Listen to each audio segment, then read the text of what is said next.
Okay. Okay. Where we last left off, our favorite psycho fish murderer was had arrived at a dock on a village just south of the Yes. church she almost fucking died in. Um, Yep. you almost died, lol. But I didn't. That's like Greg Burb's parents. Like you could have died, and Burb's just like, but I didn't.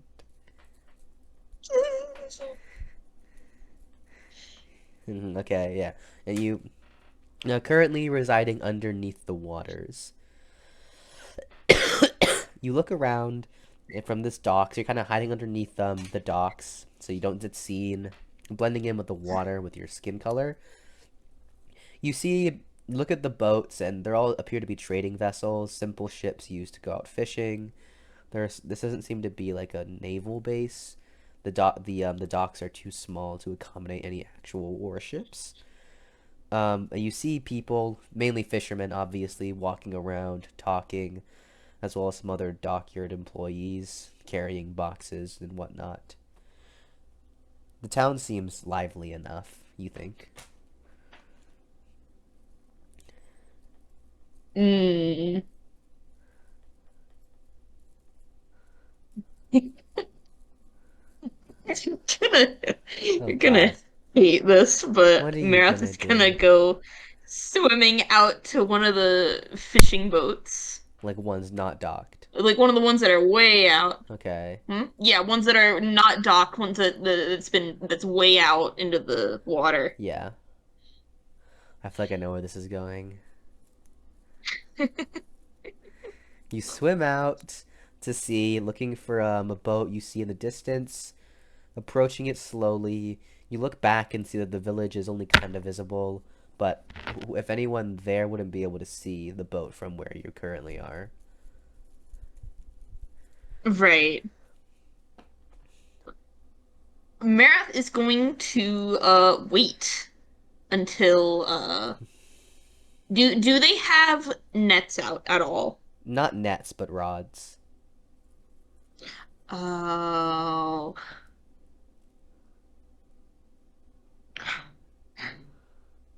Don't do it. Storm the ship and eat the fish. Damn it, then I can't really do the thing I wanted to do then, Oh but God. I suppose it's a good thing, honestly. how how easy do you think it would be for Marath to try and just bite the wire or the line and try and snap it just like once with their teeth of one Probably, of their probably work. Marath is gonna go up to one of the lines and bite it. Not the hook, but like Yeah, yeah. Yeah, bite I know what it you're and then saying. swim up a little bit to give it some slack so she's not pulling it down.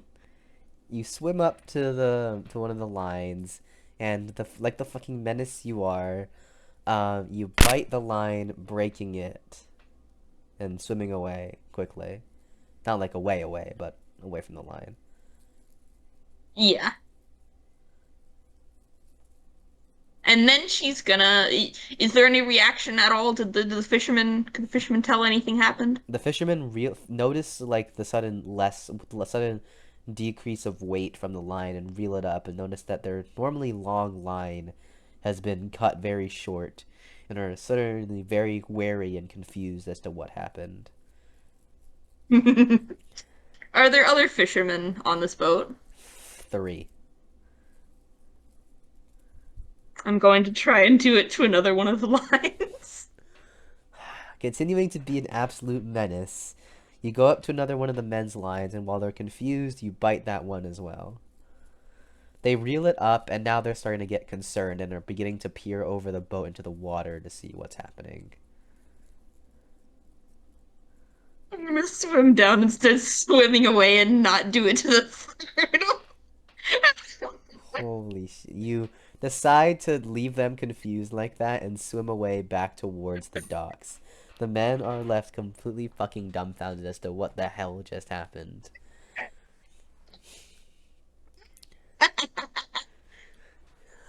Oh, You're good, good. literally just a menace for no particular reason. Holy shit.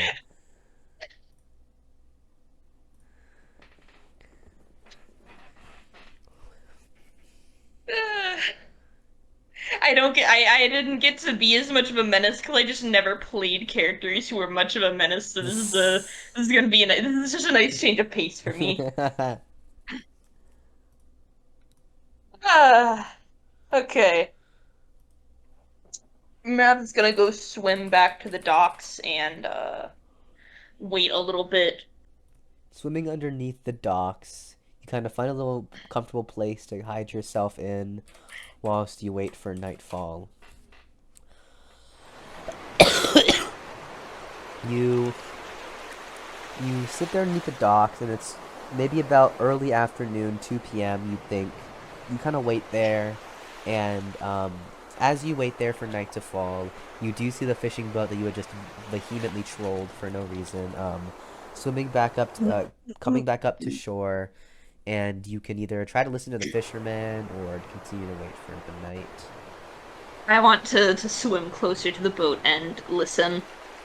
Still staying underneath the docks, you swim up to the boat and attempt to listen to what's happening. The three men on the boat dock their boat and get off when they're approached by another deeper voiced man. The deeper voiced man asks why they're back so soon, and one of the three men says that something weird was happening out at sea. The older man asks what, and the three men say that two of their lines were mysteriously cut. That man asked, was it a fish that was like pulling so really hard? The men said no, that they didn't feel almost any tug or drag on the lines, but just a small release in weight. And when they reeled up their lines, it was cut. Maybe it was cut, and around they estimate maybe 5 to 10 feet below below the sea level. And they continue to explain to the man that the third line wasn't cut, only the first two. They have no idea what did it. It just looks like if you grabbed the line and just pulled on it until it broke. They have no idea what did it. Although confused, they don't really have any leads. And so the old man kind of says, asks them to follow him, and they can discuss it inside. And all the men walk off. Oh man, can I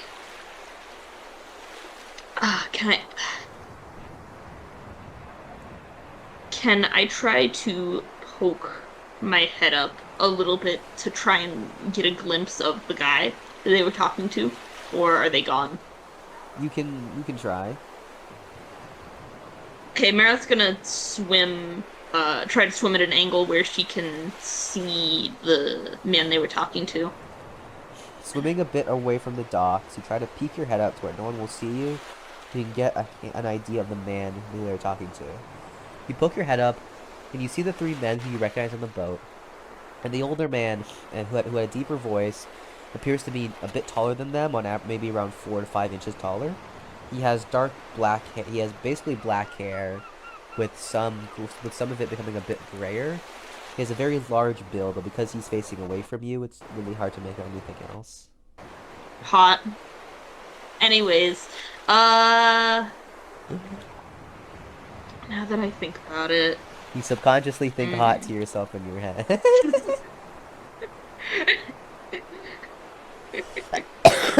Because it subconsciously your brain is like, ooh. I'm realizing Maroth might need to get her hands on something to hide her face, at least a little, if she wants to try going up onto the surface at night. Mm-hmm. Okay. So, thinking, trying to.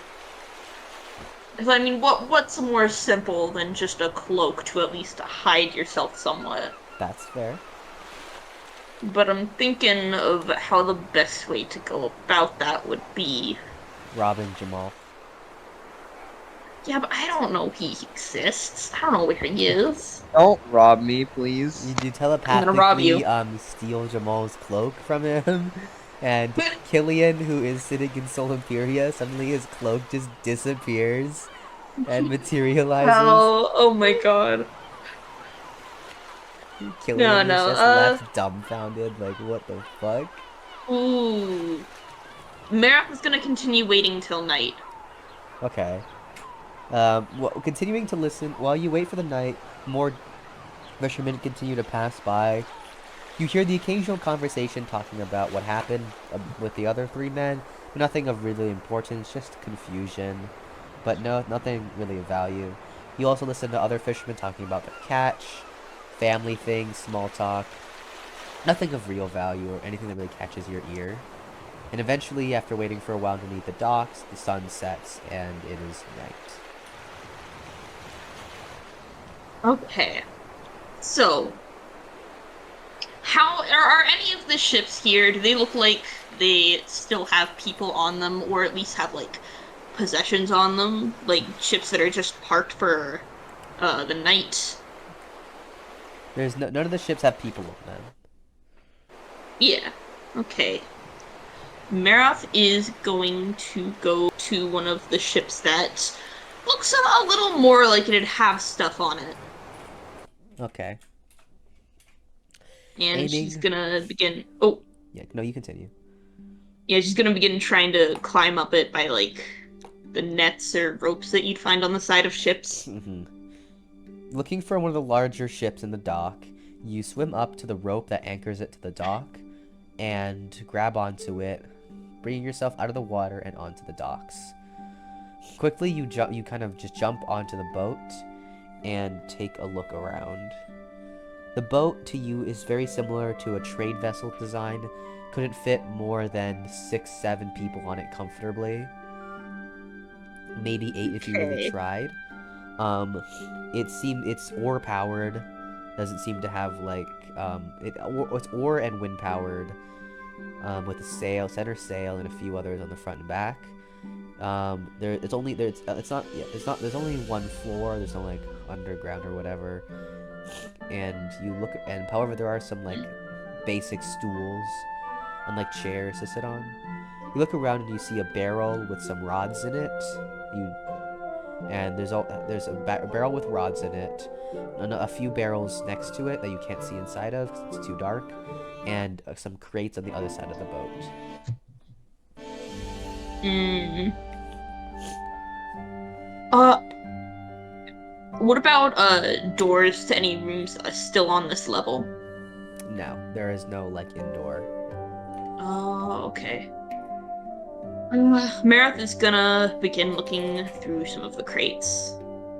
I like this music, by the way. Thank you. Yes. You decide to go through the crates first. You approach them, and after a bit of effort, lift the lid off of one of the crates. You look inside, and it is mostly what appear to be dried vegetables. Ew.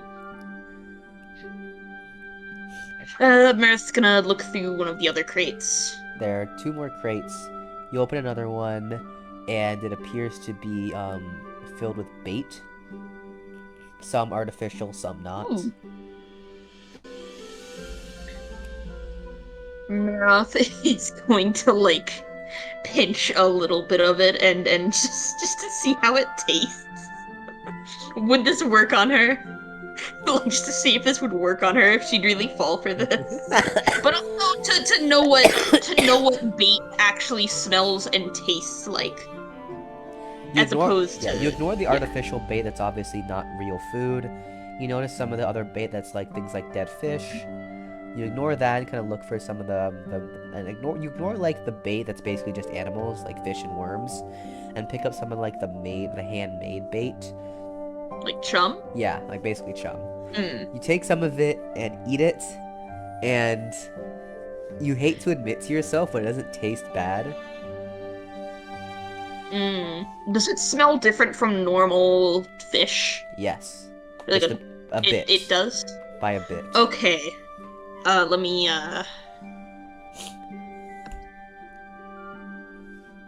Not by much, but enough for you to recognize the difference.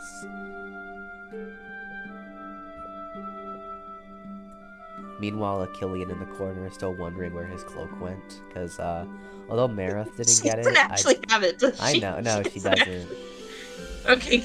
It'd be really funny Good. if stuff Killian got just randomly de-atomized in front of him and just appeared in another character's inventory.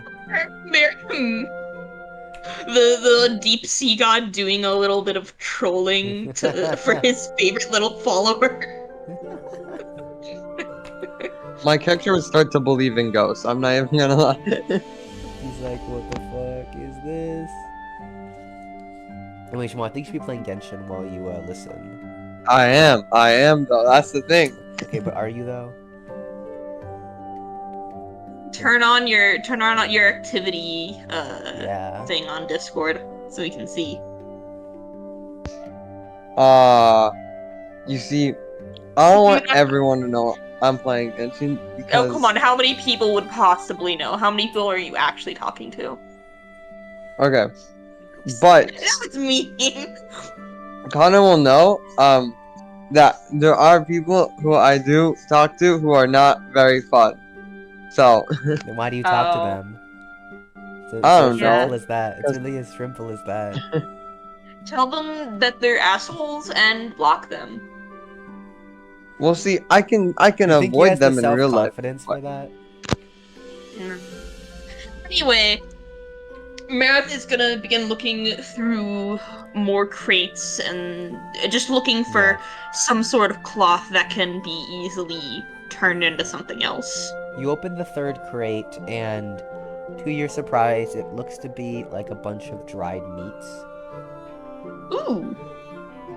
Maroth has not tried any dried meats in her time here, so she's gonna take like a very small piece and try to nibble on it.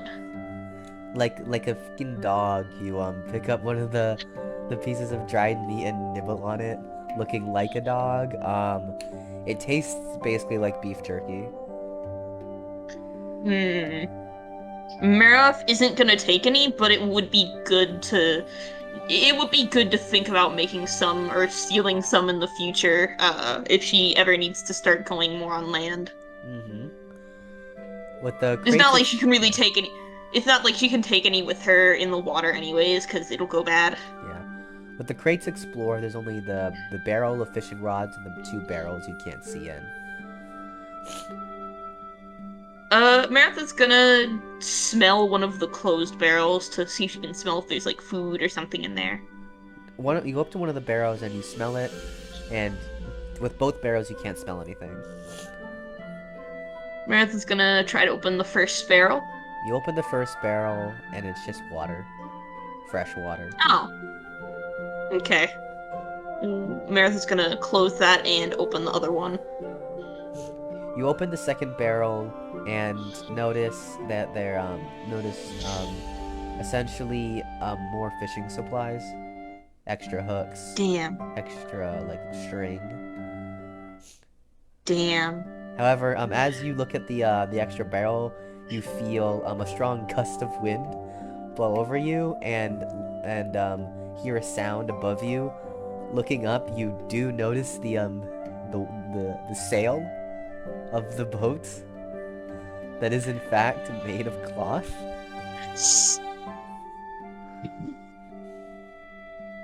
God. She's gonna think about it. And I'm only gonna say no because the cloth is probably white because it's a sail. It is. And she doesn't want something that's gonna be it's gonna make her stand out more at night. Wow, I didn't think Maroth would be racist. I can't believe this. Shaking my head.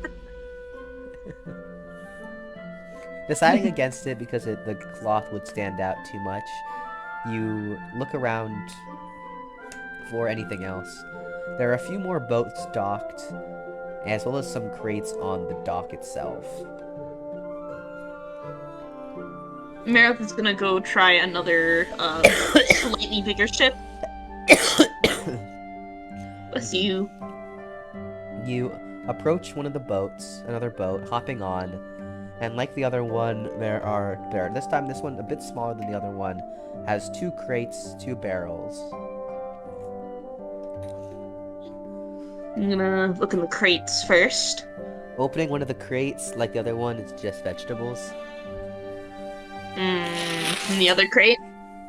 You open the other crate, and to your surprise, what appears to be a bunch of clothes. Ooh. Are any of them like Dark colored. like she yeah, but also like is there just any cloth or like something that looks very any sort of cloaks, anything that can hide her head and the rest of her body? You rummage through the crate, but only find fully made fabrics, pants, shirt, gloves. No hoodies though. Or... This might be nice. Gloves might be nice. What? Might For be... hiding her gloves might be nice for hiding her hands when she gets that cloak. Yeah. No cloak, but a She bunch is of going to general yeah. accessory. Yeah. Hmm? A bunch of general clothes. She's going to take the glove. The gloves. Yes. Take a pair of gloves. You take a pair of black gloves that you found and close the crate. And let's start checking the barrels. You open the first barrel and it appears to be a bunch of sewing materials. No fabrics. Ooh. But a bunch of, Is there like is there like is there anything on there? Is there anything in there that's just like a sewing kit that'll make it carrying stuff easier? like a bag? A bag, yeah, or a little box that you would put sewing supplies in. There is a box with sewing materials in it, yes. Maroth is going to take the box and make sure it has 1 or 2 needles at least, and some thread, maybe a thimble. The box itself is empty, but you find all those things in the barrel and kind of store it all in the box. Okay, and the next barrel? The next barrel is filled with cloths. Oh, yes. Maroth is gonna take, she's gonna take, probably, probably something, brownish black. Finding the most brownish black cloth you can find, which likely just ends up being basically black. Okay. Maroth is gonna take the cloth, and kind of wrap the sewing box and the gloves in it. So she's kind of using it like a sack. Okay. And then she's gonna jump off of the boat, holding on to it as tight as she can, and begin swimming away from the town, but staying on the shore to find a place to work. Okay. Do you hold the bag above or below the water?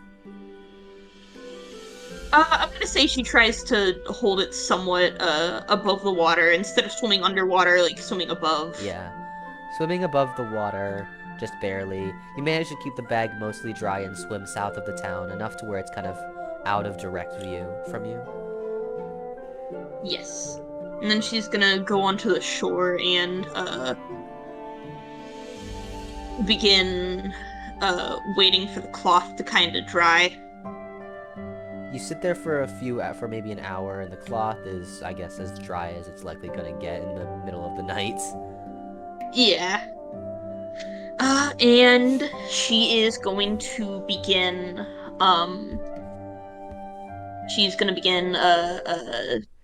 using her claws and teeth to try and cut at it a little bit to get it to a better shape, because she forgot to get scissors or some kind of knife. Who needs knives when you got fickle claws? Uh-huh. Jamal, POV or Jamal thinking that silver skies would make your feathers sharp. Lol.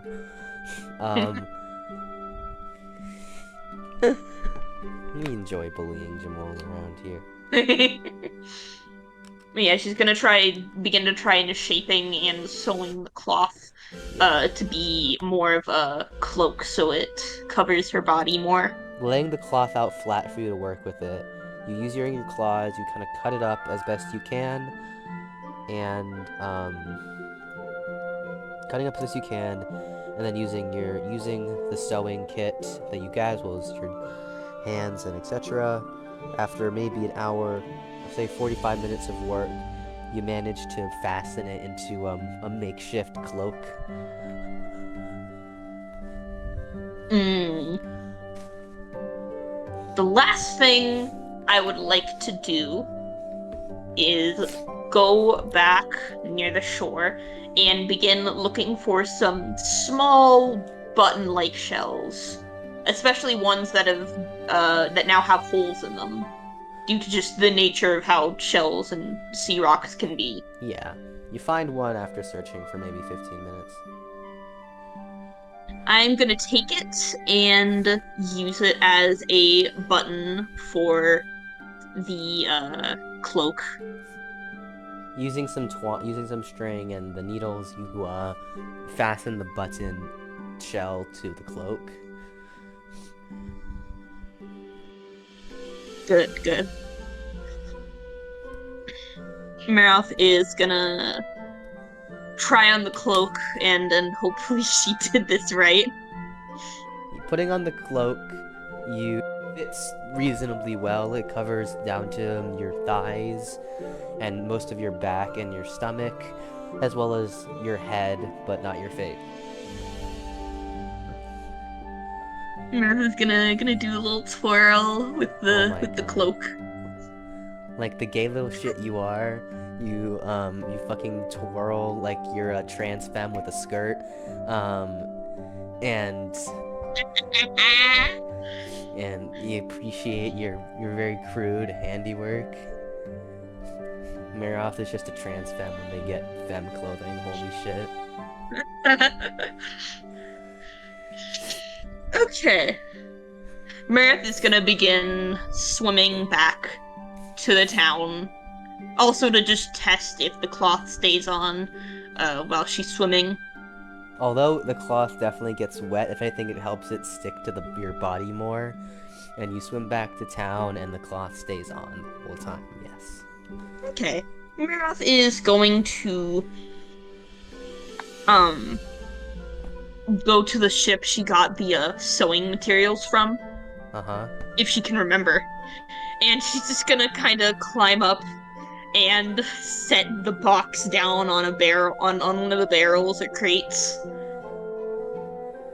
Okay, you return to the boat where you found the sewing materials and return the crates because somehow you care about returning the stuff you stole, but not the lines from the fishermen you just cut. Okay. True neutral. Chaotic neutral. No, literally. And Maroth is going to now do a little bit of a test run.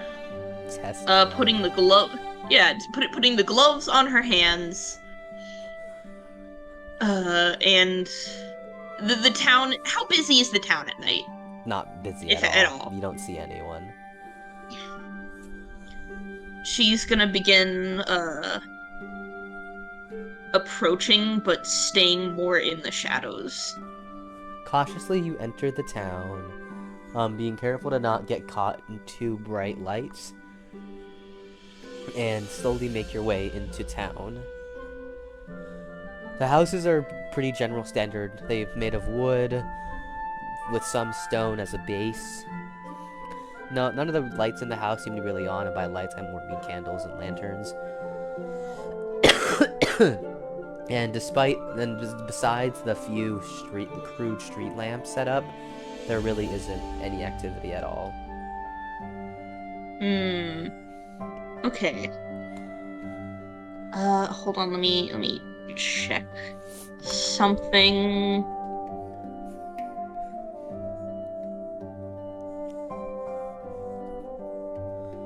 Ah, man. Oh well.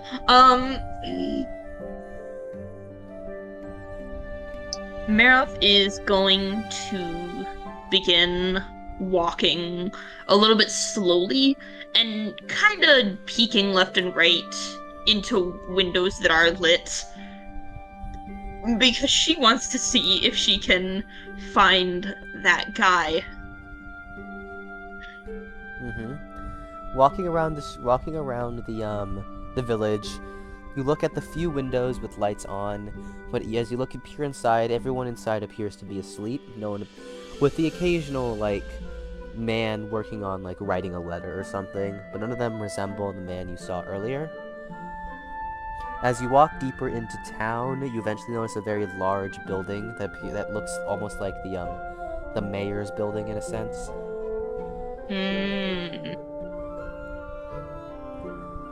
Maroth is gonna begin walking around the building, but she's also gonna listen to see if there are any like night guards awake, especially around a building like this. You walk around the mayor's building.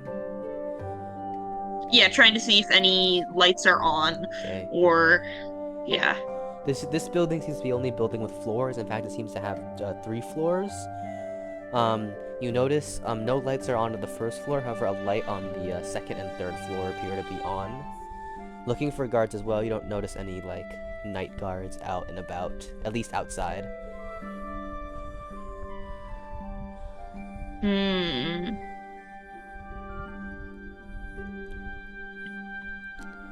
Is there any? Does it look like she'd be able to?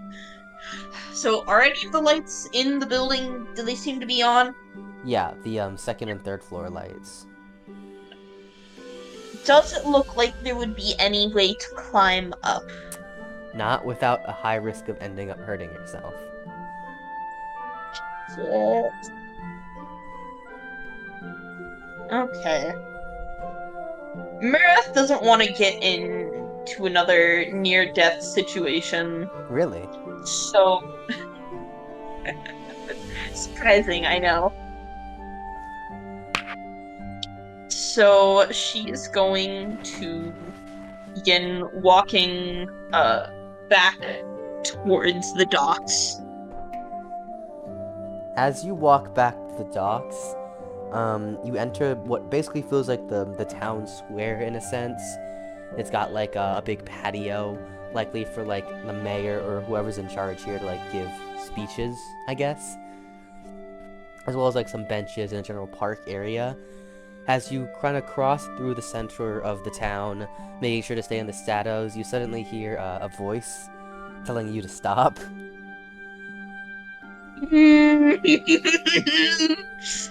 Maroth does stop, but she does not quite Turn around. turn. Yeah. The man asks you what you're doing out at night so late. Does it sound at all like the man from before? No. I mean, like, no, not really.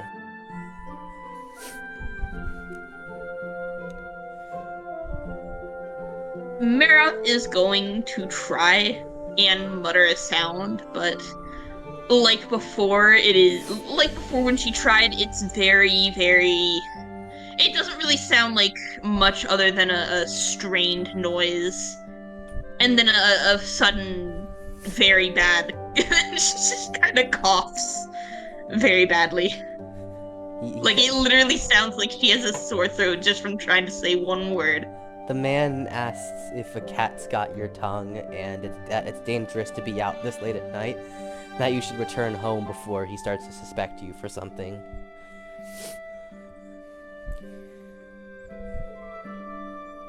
Shit. How close is Maroth near an alleyway at all? And if so, is that alleyway a dead end? It's hard to really call anything here an alleyway. It's a village. Well, yeah, but like the space between houses. Well, I mean, they're pretty large. I wouldn't call them an alleyway. If anything, I'd call them a secondary path. Fair. Technically, yes. If you wanted to try to sneak between houses, it's probably possible. Maroth is gonna turn a little bit to look at the guy. Turning but around, try not to turn too much. turning around, attempting to use the cloak and the natural darkness of the night to still cover your face a bit. You turn around and notice the guy. He has brown hair and was wearing armor, helmet, chest plate, leggings, boots, the whole thing, and he has a sword on his hip, although it's not drawn.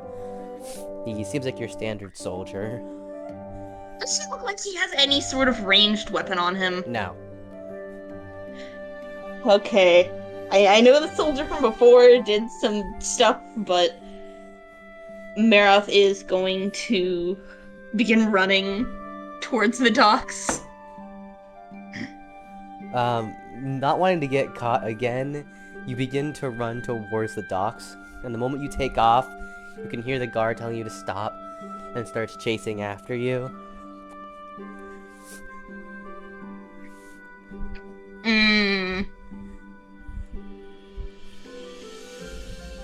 How close is she to the docks right now? Let me think.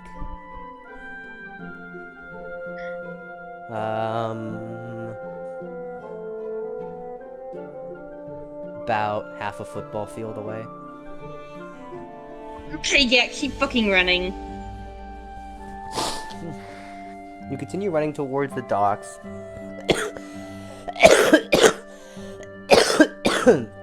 Fuck. Yeah, as you... because of his armor, the soldier, although you're not really losing him, he doesn't seem to be really gaining on you much.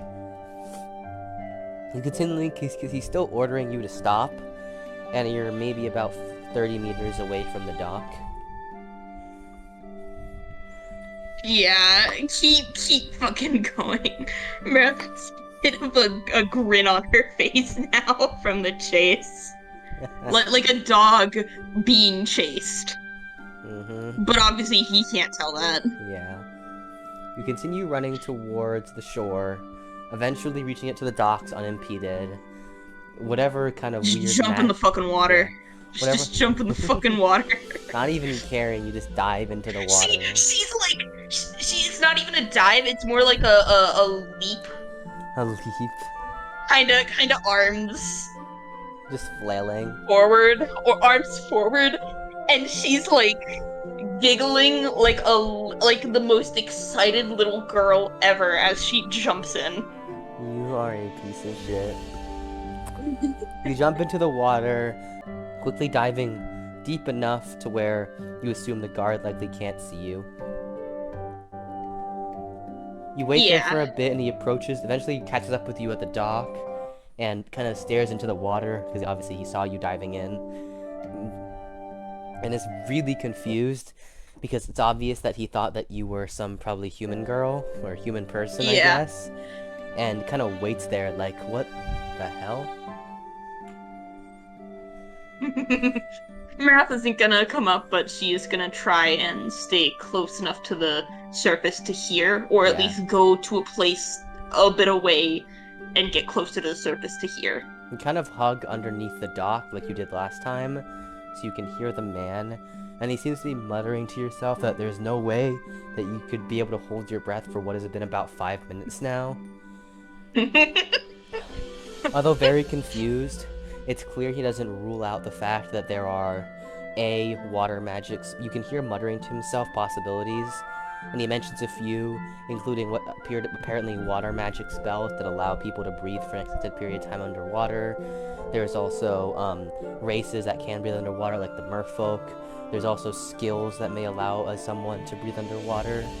Not ruling out any of those possibilities, after maybe another 15 minutes, the knight decides that whoever you are, you're likely not going to come out, or if you haven't already, swam away, and returns to his post.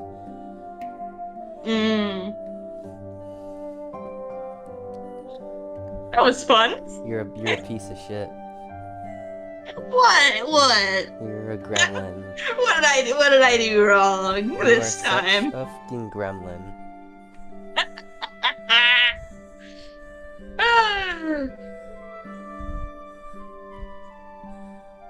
Jamal's listening to this, and he's like, I'm doing all this advanced research about history and culture, and this is what Burb is doing. research about history and culture. Be some slack. Imagine caring so much about the world you're in, and meanwhile Maroth is just having the time of her life. Yeah. I'm just gonna pop her head out of the water and kind of put her hands on part of the dock and peek over, see if she can see the guy. Before we do that, I have to go to the bathroom real quick. I actually might as well, because I have been drinking a shit ton of water, so I will also be back. Right. Anyway, Okay, yeah. is the guy still walking away? Your little gremlin ass grabs the dock and peeks up from the shore and sees the guy is already walking far away.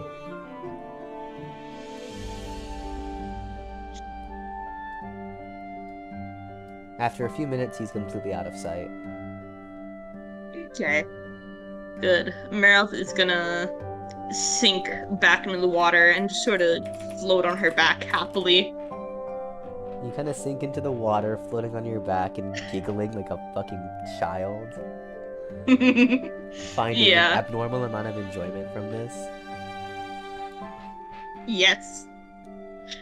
And she's just gonna turn back on her stomach and swim down and begin spending the night looking either for a place to sleep or just a little bit of food to help her stay up if she can't find a place to rest. And this music somewhere under the dock might actually be a good place to rest. You find a... You good? Not entirely. Oh, damn. You find a place underneath the dock to sleep in and fall asleep for the night.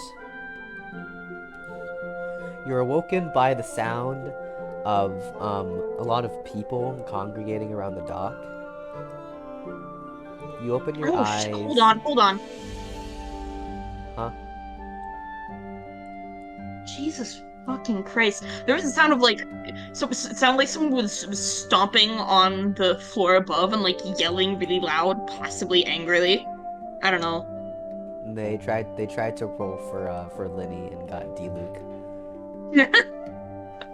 Anyway, go on. A lot of people.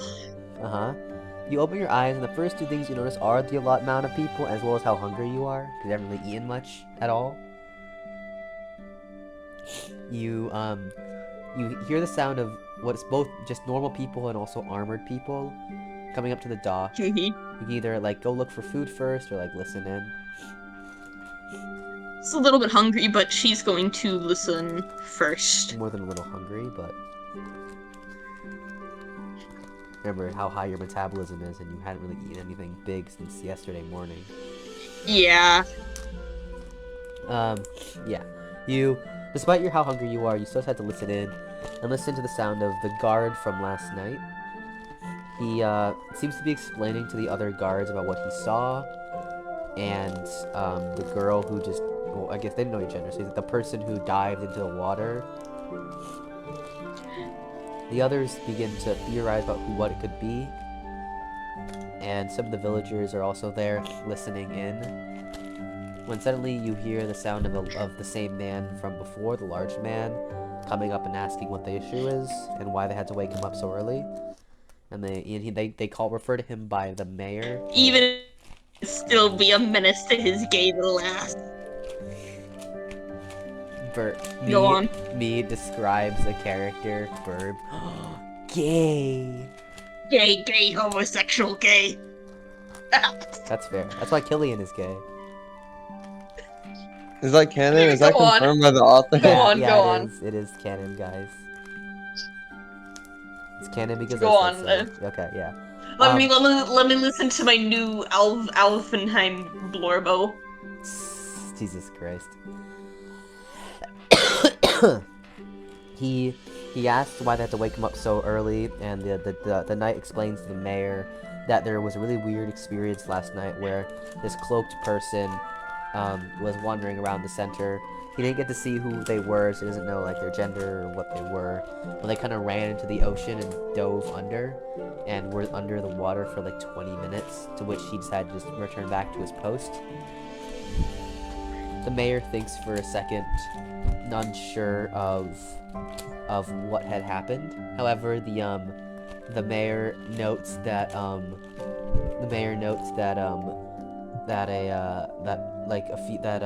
earlier yesterday, later into the evening yesterday, a note had come from the temple about a demon spotted nearby, and to keep an eye on the waters because they seem to be an aquatic demon. That little fishy girl is becoming a celebrity. The mayor thinks about it for a bit because he says that because they're the closest town to the temple by water, that it's likely that what he saw could have been this demon girl, but he can't be sure. He says for now, he stations 5 guards at the docks to monitor it at all times, and the rest of the guards to continue their usual routes around the village. Afterwards, he returns to the mansion, and the villagers, spectators disperse.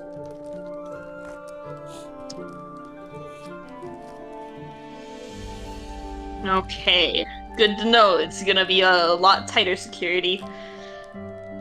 Maroth is gonna go off now and begin trying to find something to eat. Considering this is a seaside town, it means that there's probably gonna be a lot of fish here that are, and it means you also probably won't have to.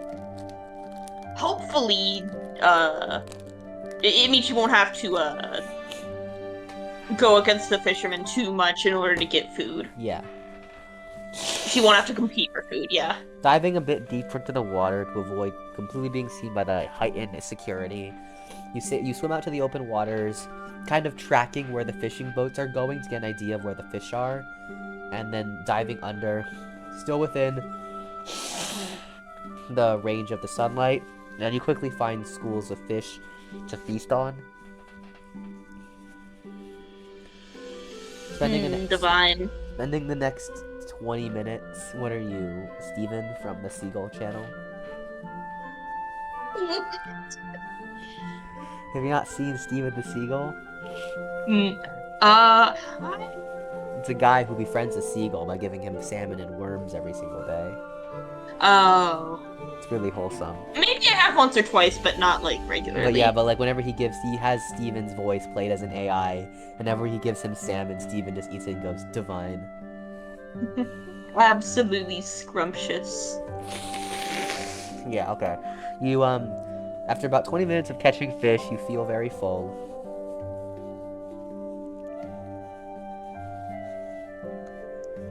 And Maroth is going to, go back to the docks and begin trying to just see if she can listen in on anything interesting. You return to the docks, uncaught, unnoticed, and put your ears up against the docks again to listen in more things. Besides the occasional conversation between fishermen about fishing and catches of the day, you don't hear much of value. You do hear the guards occasionally mentioning what the mayor said, and questioning if there really is a demon, a water type demon lurking around. And you also hear some fishermen expressing their concerns about going out fishing, which would explain why you did notice that there were less fishing boats out today than there were yesterday. It appears that more fishermen are apprehensive, because some have also made the connection between the cut lines and what the mayor said. However, regardless of that, it seems to all just be a bunch of whispers and rumors about is it safe to go fishing and etc. etc. Maroth is gonna, oh god. This is the problem with becoming the town cryptid everywhere you go, and once you're spotted, you can't go back up. even when it gets night, it's probably gonna be a very, very guarded area. Let me think. I guess there is really nothing she can do without like a really high risk of getting caught, Yeah. even once it becomes night. So I think it's about time for Maroth to begin moving on to the next round. Unfortunately.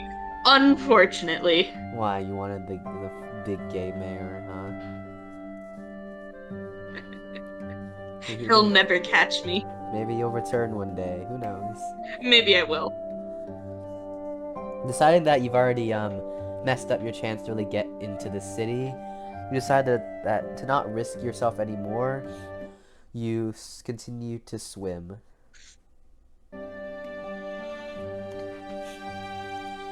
You can either swim south, swim west, swim north. You remember that west of where you currently are, facing inland, of course. If you face north, yeah, swimming west would bring you to that barren island you found. North is where you came from, and you can go south. So, yeah. Um, Wrong song. Whoops.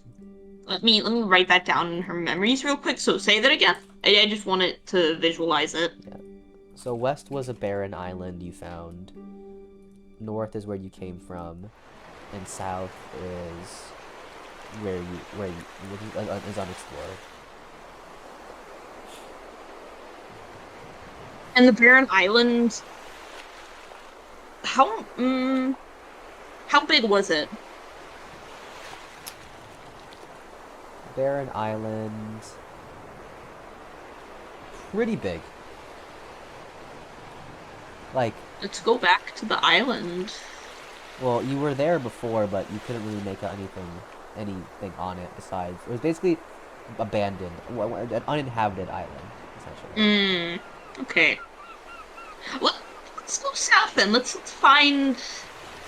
Yeah, let's find new lands. Mm-hmm.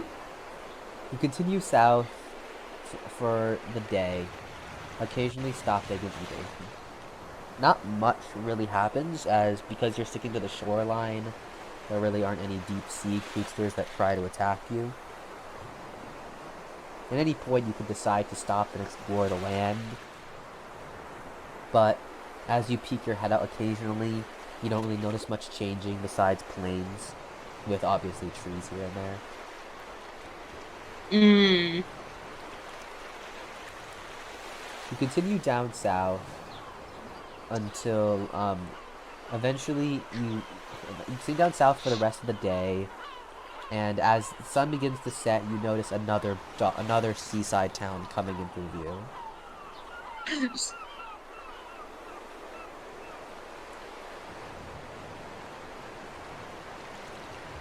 Okay. Maroth is gonna go to this new town's docks and begin listening for, especially to see if there's, word is spreading around a lot very quickly now. So now she's wondering how heavy is the guarding at this town. You approach the dock. The dock in the village in general seems larger than the other one. Come again? The dock and village here seems larger than the other one, with more room for boats. Looking out to shore, you can notice a lot more fishing vessels, a lot more ships, and not unordinary amount of guards stationed. Mostly guards inspecting goods. You swim up to the swim up to the sea. Swim up underneath the dock, and you can either listen in on the villagers, the guards, the ships, whatever. I want to listen in on the villagers, because usually villagers and guards can be pretty gossipy. You listen to the villagers, and you only really hear information about unparticular things. How the fishing is, what's been caught. You hear no word or gossip about you. Good and bad. Let's see.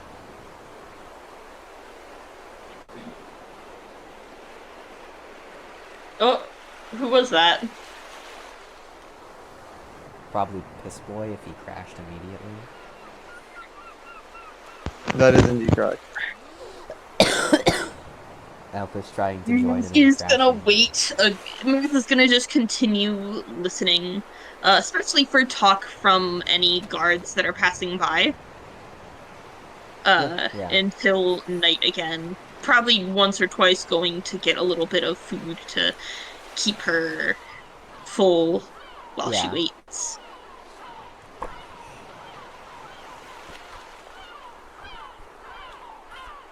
Yeah. Approaching, waiting, waiting underneath the dock and getting food wherever she feels like, wherever you feel like it. You listen in and listen to the knights.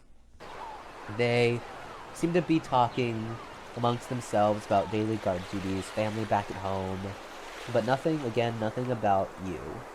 You do pick up the occasional information from some traders and merchants sailing across.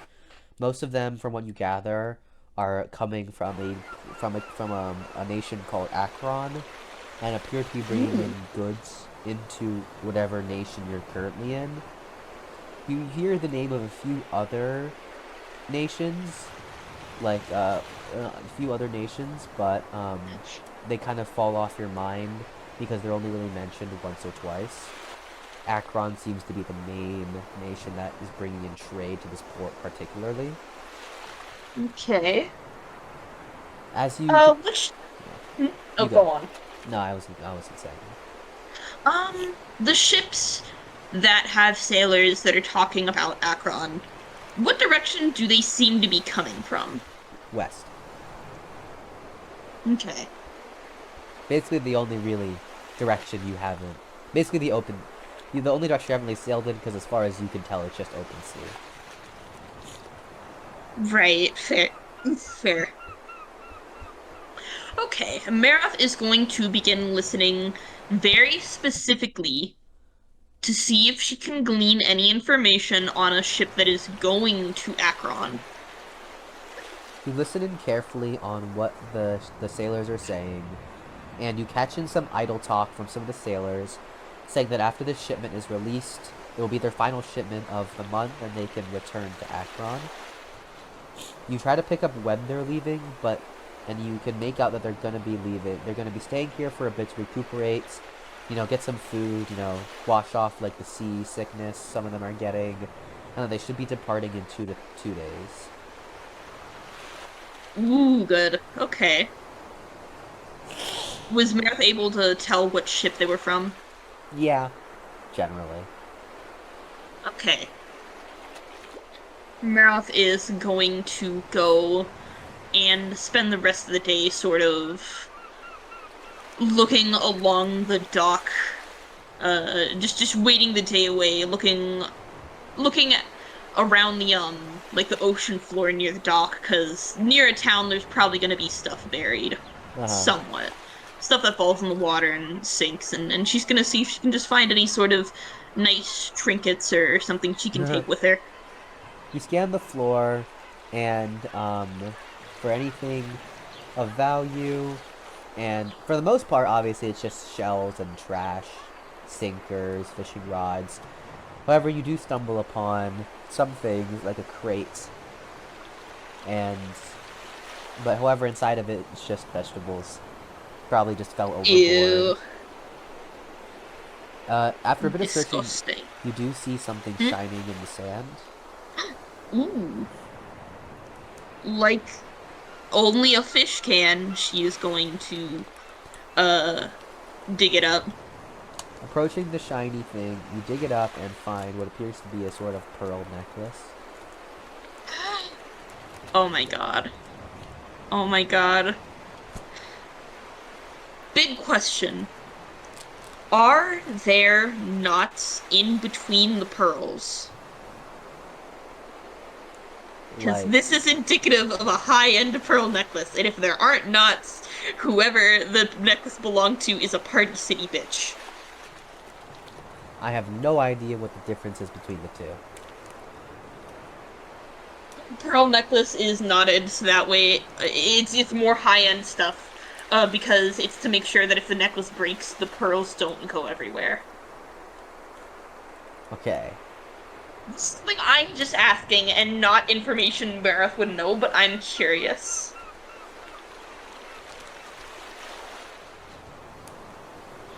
You're springing information on me that I didn't know until now. So let's just say that that is nodded, sure. Okay. Seeing that it's shiny and it's a necklace and it's something she can wear, Maroth is going to put the necklace around her neck.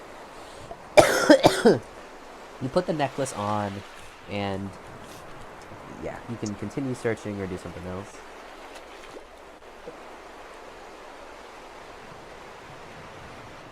Maroth is gonna continue, searching. You continue to search for a while, don't really find much. However, after maybe an hour, you find what appears to be a leather pouch buried, kind of half buried in the sand. Maroth is definitely gonna take that, because that might actually become a little more handy, especially if she's looking for things. Yeah. You put the do you open the pouch or Yes. wanting to see what's inside first? You open the pouch and find um a large amount of gold coins. Oh. You take a bit to like roughly count, but because you're under the water, it's kind of difficult to do so. And you can roughly estimate that there's like 30, but that might be too high or too low, you're not sure, because if you open the bag too much, the coins will just float away. Why would they float away? Because currents, and also it's... Don't question it. Well, Maroth is going to securely close the bag. How big is it, and how is this bag worn? Imagine it like slightly larger than your palm, like your whole hand, I should say. Okay, And, so just kind of a coin pouch. yeah, it has a rope on the end of it. On, like, the opening. Okay, Maroth is going to tie that to a part of her outfit because I think she does have some sort of belt parts to her outfit. Yeah, she does. Let me. Yeah, she kind of does, and she's gonna strap it to that and make sure it's securely. Yeah. Make sure the pouch is secure. You securely tie the pouch to your hip, and yeah. You continue searching until night, but don't really find anything else of note. Okay. It's now night. Meredith is gonna go hunt maybe one or two more fish before sleeping this night away. You hunt a few more fish to satiate your appetite for now, and head underneath one of the ships, underneath the dock, and once again find a place to sleep. You wake up in the morning, early morning, sun's just rising, maybe a bit more than that, and the fishermen are out again.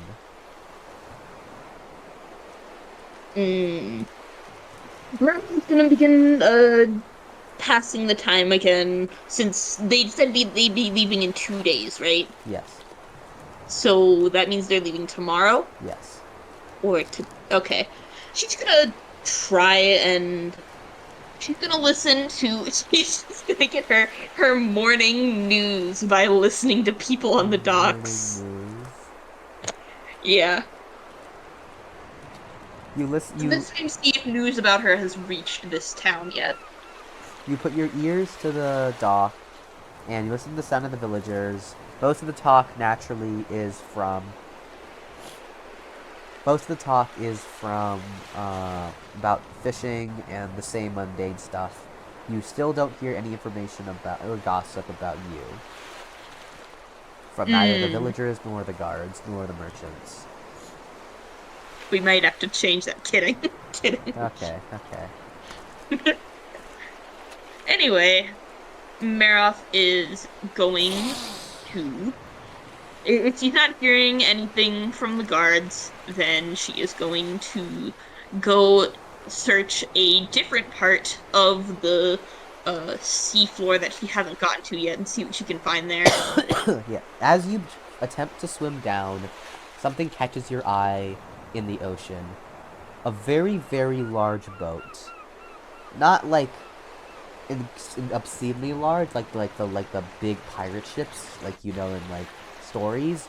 But compared to the other boats that have been coming in, this boat seems much larger. It seems compared to the other boats that seem to only be good for short distance travels or for like just for not really making long multi-day, month trips. This boat, it reminds you much more of the kinds of open sea ships, the kinds of ships Ooh. that can travel across the open seas. They have multiple floors, like different kitchens, bedrooms, the whole shebang. Oh, yes. How much of this boat is above sand? You mean above the water? Uh, well, isn't it under? Oh, I thought you I meant meant like you a can ship see that the had bottom sunk. of the ship. Oh, I thought you meant like a ship had sunk No, nearby it was and had approaching. slowly gotten closer to the oh, okay. Maroth is going to start swimming next to the ship and observing it and seeing, Yeah, roughly 1/4 of the ship is underwater, and you kind of swim up next to it, attaching your hands to it as it slowly enters the dock. An actual anchor drops from the ship as you watch it. Luckily, it was on the other side of the ship. It didn't clock you in the head, but uh, goes down and buries itself in the sand.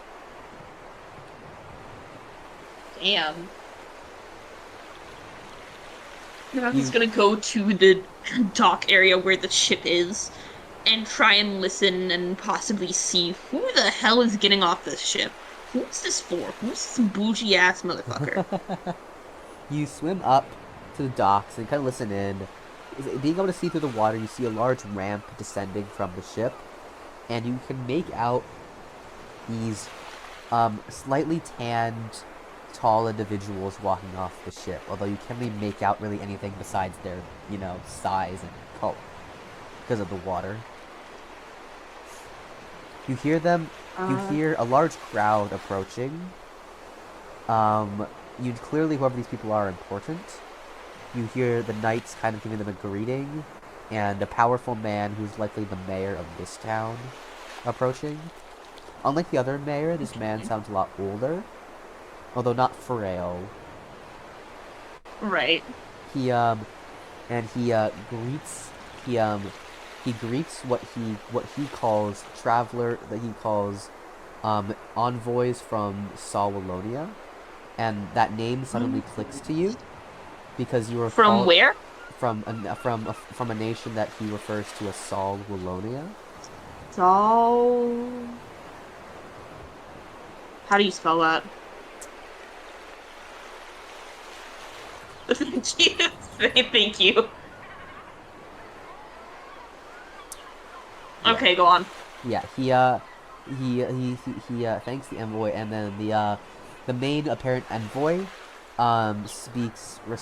responds the thank you for the hospitality, and the envoy then explains that he is here on business from their king, and and is excited to discuss the new trade deals between Lorraine and Sawalonia. And through that, you're able to learn that the nation you are currently in is called Lorraine. Okay.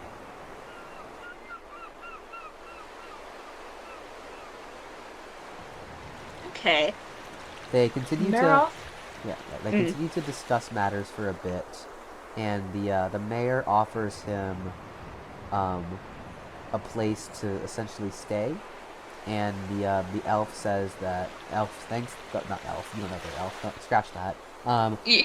The person As they're talking, Maroth is gonna try and peek her eyes, at least, out of the water, kind of tilting her head up and trying to get her eyes to be peeking out of the water enough to see who these people are. Yeah, you peer your head slightly out of the water and attempt to look at who they are, and you notice that the main envoy is an elf with darker skin and a very extravagant green clothing.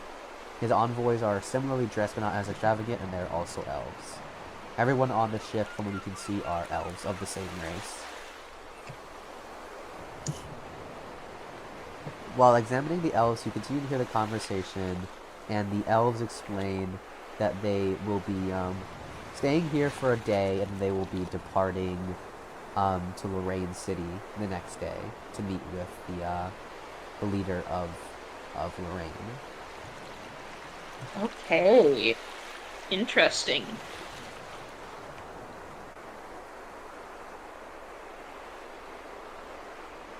With that, the elves, most of the elves disembark the ship, and yeah, they disembark the ship and prepare. One thing you do here is the mayor kind of asking the elves, are they sure it's okay to leave their ship here? And the elves explain that it's protected by magic, and no one besides him can actually move it. Plus, everything there is protected by seals, so it should be fine. Damn. God damn. This. Anyway, once the elves have departed, Maroth is going to go back to searching in the area she hasn't searched for anything on the ocean floor. With the elves leaving, you decide to return to the ocean floor to search for anything. Right now it's probably early afternoon, midday, and you spend a while searching and you find more or less you don't find much.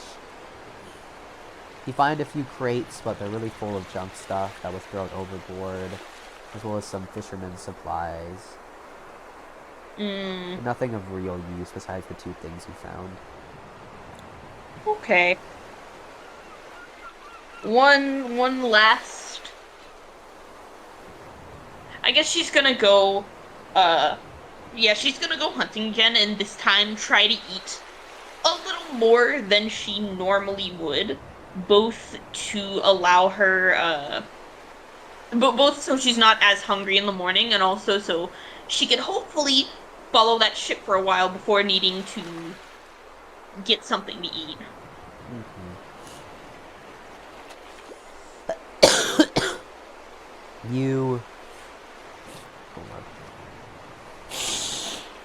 You spend the rest of the evening hunting fish, eating more than you normally would, really filling yourself up to the very max, in before night falls and you start going to sleep. You wake up in the morning, just like earlier, and hear the similar talking of villagers, soldiers, and merchants.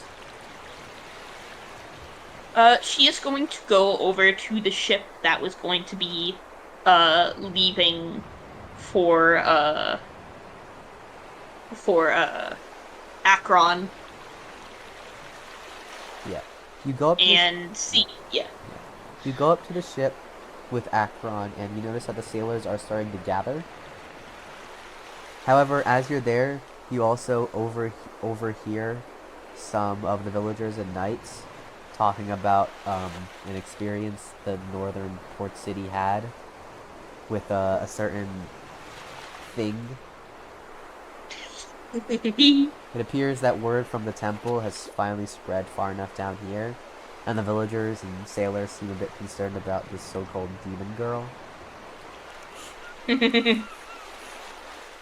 Regardless, the sailors can't miss their schedule, so although a few of them might be a bit worried, they brush it off as, oh well, and they begin boarding the ship. Okay.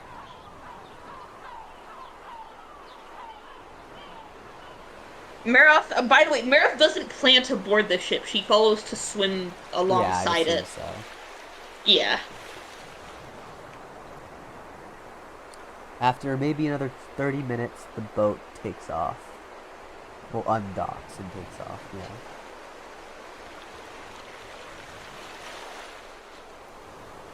Nice. As the boat begins to leave port, you start following behind it, hovering kind of to the side of it.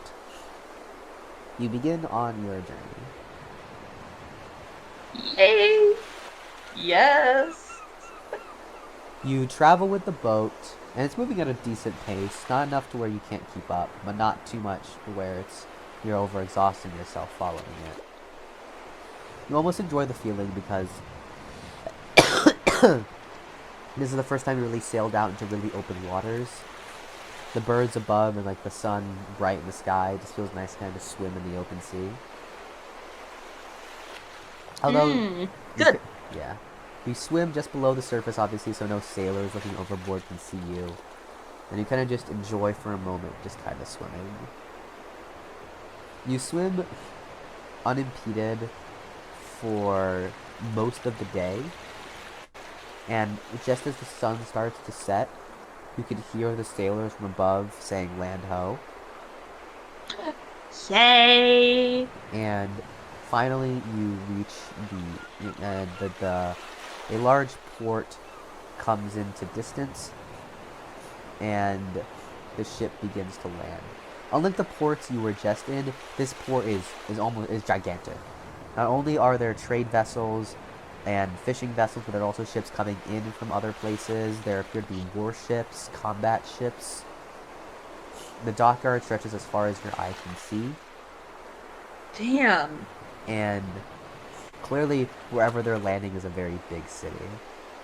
You follow the boat, slowly heading deeper into the water so no one sees you, and swim. Eventually, reach the dockyard along with the boat that docks. Quickly, the sailors dismount and, carrying some of their belongings, begin to leave. With a few of them, you get overhearing them saying, "Home sweet home, I'm glad to be back," things along those lines. Glad that our missions are done, etc., etc. Good. Good for them. Maroth is going to, if she didn't uh, catch anything during during the journey, she is going to take this time to get something to eat and begin getting a little more familiar with her surroundings. Uh-huh. Because the ship was constantly moving, you didn't really have time to catch anything. So you do take this time in the evening to catch some food for yourself. The fish here are different than the other ones you're used to, but they're still, fish. You eat them, they taste different, but still taste like fish. And after eating your fill, you feel good and can now decide what to do next. Since she hasn't searched here, and this seems to be a much bigger town, she's gonna search the ocean floor again and see if she can find anything that's going to be useful to her. You dive into the water once again and swim towards the ocean floor. The ocean floor here being a lot deeper than the last place. You approach the ocean floor, and scan for a while. However, quickly the sun sets, and after maybe 2 hours of searching, you come up with not much, but you didn't really get much chance to search well because it was already dark during the evening. Right. With night falling and you can barely even see the seafloor you decide to, call it quits for now.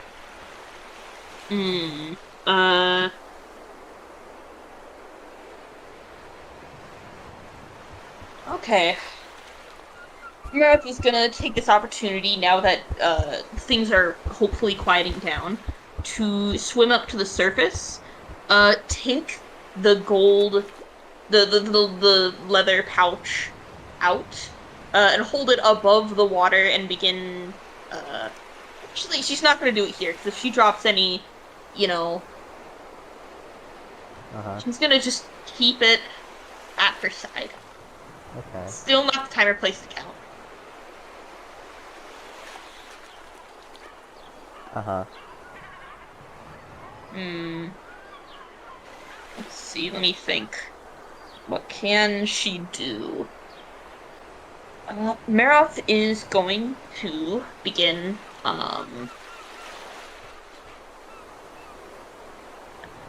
she's gonna poke just her head out of the water and try to peek above the dock a little bit and see who is there. If anyone. You peek your head above the water to look for any fishermen or any villagers, but it appears to be empty.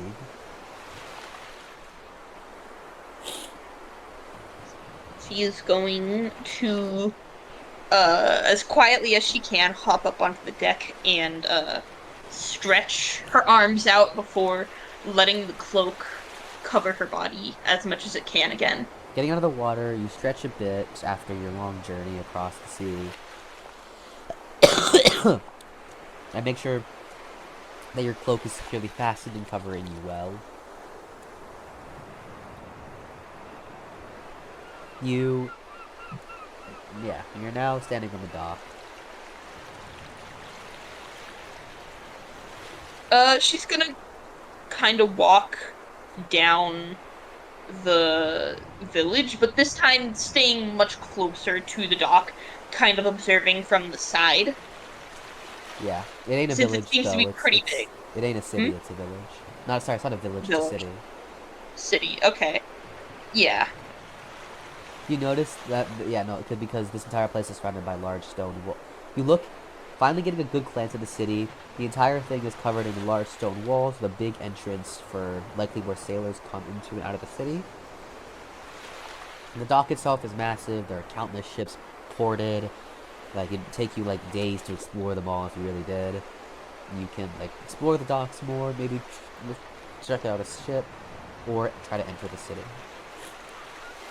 Let's check out a ship first, because by this point, Maroth would like something to defend herself with.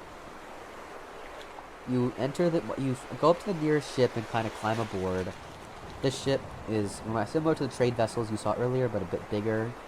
You scan the ship for about an hour, but you don't turn up anything besides food, general supplies, and some more food. Damn. You assume that likely these trading vessels, whoever were on these, took their actual goods off, and only really left the non-important stuff. Hmm. Okay, Maroth is gonna begin circling the city itself and try to see if she can find a place where she could get in that doesn't involve the gate at the front. You walk around the city. However, you quickly notice that the city is very large. You can attempt to walk around it, but it's definitely going to take a long time. Damn, okay, hold on, give me a hot second. Okay. Okay, there we go.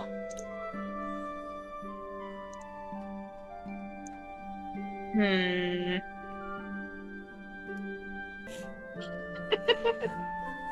Okay, Maroth is not going to circle the entire city, but she is going to walk for a little bit and see if there is anything that she can find. You walk around the city. Make sure you can go to the left or right first. Left is always right. You go left, and after walking for maybe 30 minutes to 45 minutes, you do eventually come across a second entrance. However, this one seems, if anything, larger than the other one. Oh, man. I'm assuming it's also gated. Well, it's not closed, but Oh, it's just a larger entrance. yeah. The other one was closed. This one is not, but there are guards stationed at the front, admittedly. Shit.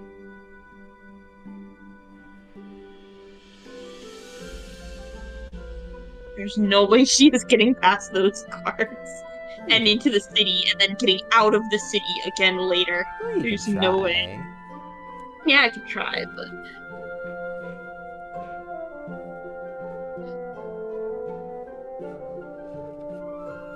It doesn't hurt to try. Oh, I mean, it might, but knowing the possible capability of some of the knights and guards in this world, Maroth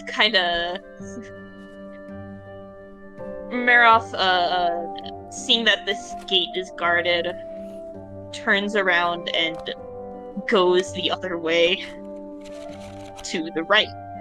you return back to the docks essentially. Yes. You go the other way, And after a similar amount of time, around 30 to 45 minutes, you get to stumble across a new entrance. I have yet to stumble across one. Yeah, you have not found a new entrance yet. Damn. Maroth is gonna sit down and catch her breath a little because this is a big fucking city. You stumble to catch your breath. It's maybe like 2 or 3 a.m. in the morning. Deciding that this was a bit of a fruitless endeavor, Maroth decides to go back to the docks and rest of the night and yeah, Under the docks, I not risk assume? getting go back to the docks and not risk getting caught by any sort of early bird workers or guards. Returning to the docks, you hop under and decide to sleep through the rest of the night. You sleep through the night, waking around noon, as work really starts to pick up on the docks. Almost the sound of dockyard employees almost seems to wake you up. Because it was evening last time, you didn't really get an idea of how truly full this place was, but at middle of the afternoon, this place is incredibly packed. Not only are there sailors, knights, and there's also stalls set up, merchants, people cooking food for incoming sailors. Like, it's a whole, like, separate world. It's this mini village almost. People are running about, milling about.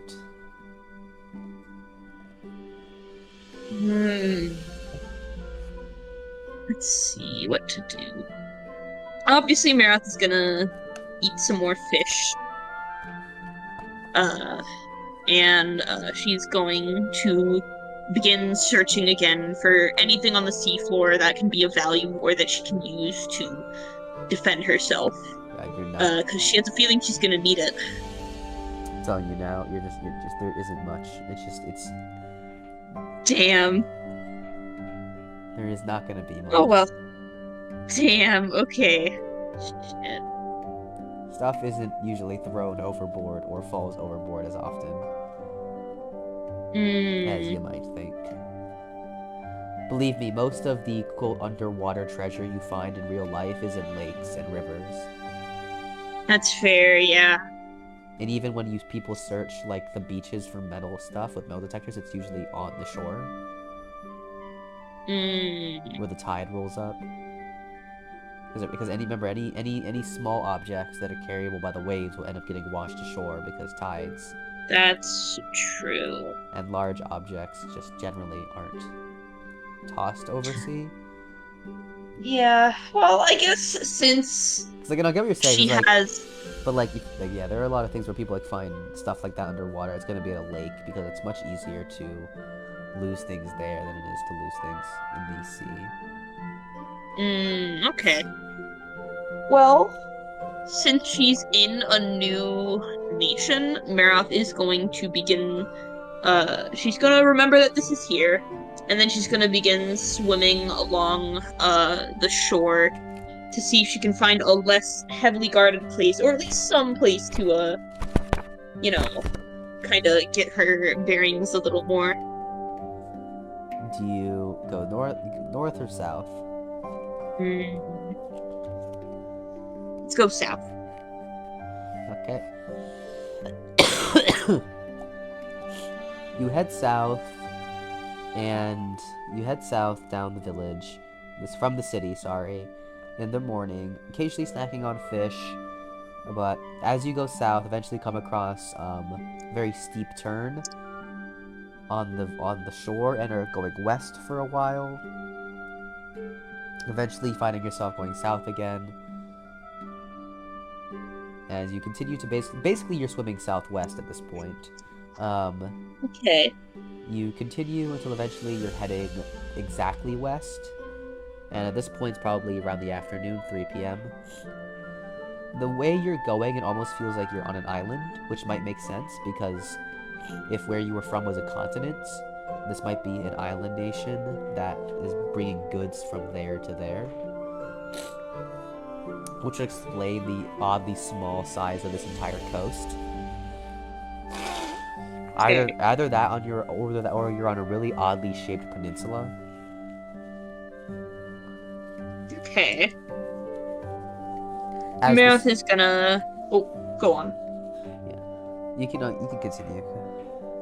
Maroth is gonna look at where she is now, and With the city far behind you, you peek your head out of the water and notice a large forest on the shore, as well as some mountains kind of looming over the distance that were previously not visible due to the city's walls.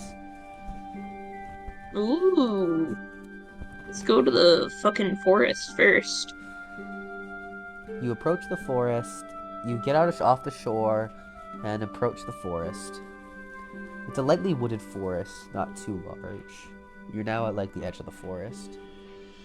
Hmm. The trees actually seem a bit tropical to you, if anything. Oh. In fact, you look up and notice, 1 second, just to make sure that I am biologically accurate on this.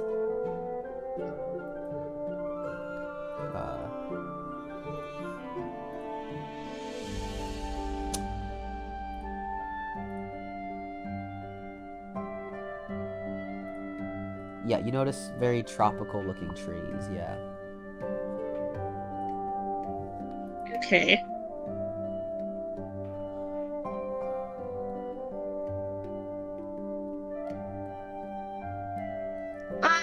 Maroth is gonna walk through and just wait until she can find something interesting. You walk through the forest with the slightly wooded forest. All the trees seem to be tall, tropical, with like oval-shaped leaves, kind of thing. Oval-shaped leaves. You do note that the environment here, since you arrived, is a lot more tropical, climate-wise. Hmm. You notice, yeah, lots of trees and slightly wooded forests, as well as an occasional wild rice, what appears to be. The forest isn't too inhabitant. However, as you walk, you kind of hear the sound of rustling to your right. However, it doesn't seem to sound like the rustling of bushes, but almost the rustling of leaves. Ooh. Maroth is gonna look up at that. You turn towards the rustling of the leaves and notice that one of the trees isn't quite like the others. It takes you a second to notice, but one of the trees is in fact walking. You didn't notice them until now because, you know, they blend in pretty well considering they look like a fucking tree. However, now that you notice them, you know the color of their wood is slightly brighter than the rest of the trees around you. And their leaves are very star-shaped.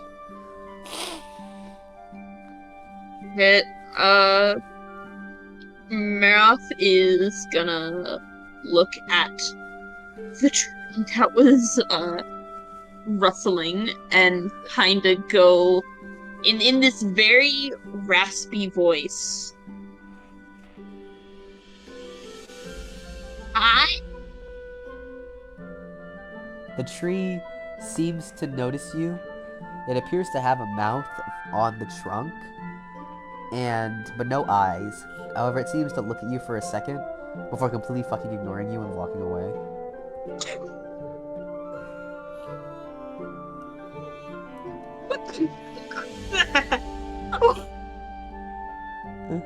I was walking, by the way. The fuck? How is this tree moving? I said it was walking.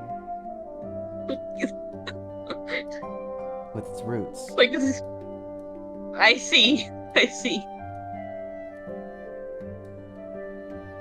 I thought I said it earlier that it was in fact walking. Yeah, but like I didn't know how. Like, Maroth is gonna walk the opposite direction of this fucking thing. You slowly start to walk away from the tree that seems to be paying literally zero attention to you and only eating fruits off of the trees around it. kind of just not wanting to get involved with whatever it is, you continue to kind of walk in the opposite direction. After walking a bit more, you'd also notice what appear to be some flightless birds running about. They seem to have elongated bodies and chicken-like legs and feet, but they're black and have white claws. They seem to have white fur and gray wings. That kind of remind you of chickens. And they have a long tail that is made up of like 4 feathers. And their beak is bright orange, again reminiscent of a chicken. Ooh. And do they seem pretty grounded like a chicken? Yes. Maroth is gonna slowly go up to one of them and see how it reacts.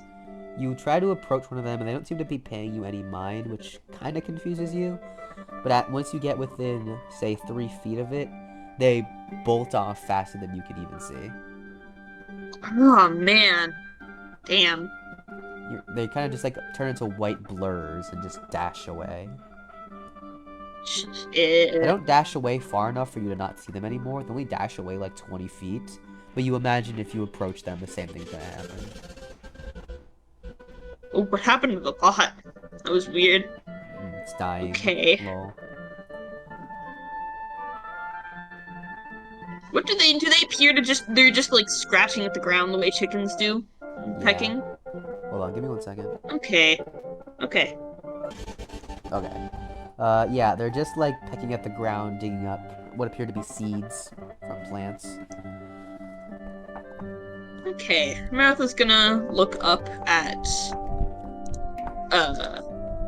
the trees since there were fruit on them, and she's gonna begin trying to climb up one of them to grab a fruit. Using your claws, you slowly start to climb up one of the tropical-looking trees, and notice that the fruit are very white, but not white. They're large and pinkish, one could say. But she's gonna try grabbing one off. See how easy that is. Yeah. You grab one of the pink fruits, and they're small, almost like a small plum. And you bite into it, and although small, they taste nice. As nice as it could be from someone who doesn't really eat non-meat. But yeah, at least they're not fucking vegetables.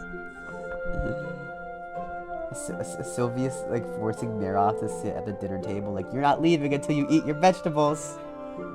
It's I don't want Sylvia, please. Sylvia, please. She doesn't have the gut biome for it. No. He doesn't care. Eat your greens, bitch. If you die, I'll revive you. Okay, Maroth is gonna kinda take a small bite of the fruit and kinda squish it in her hands a little bit before throwing it down. Okay.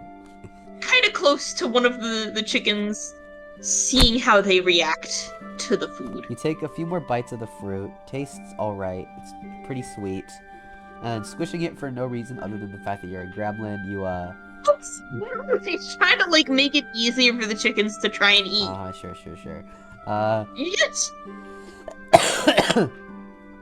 Yeah, you throw it on the ground, and the chickens, although a bit startled, approach it and just start pecking at it and eating it.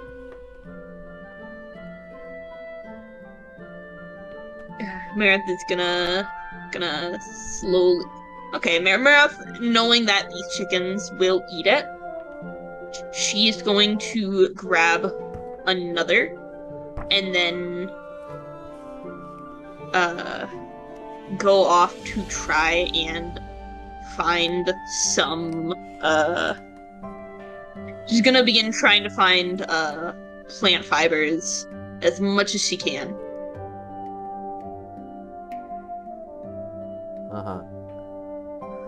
You look for plant fibers around the area. However, it is starting to get dark, The sun is starting to kiss the horizon, and you maybe only have an hour or two left of sunlight. Man.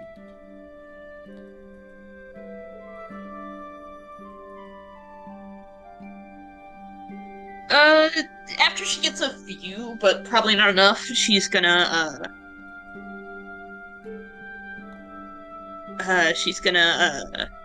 begin looking for a relatively safe spot to Mm. rest.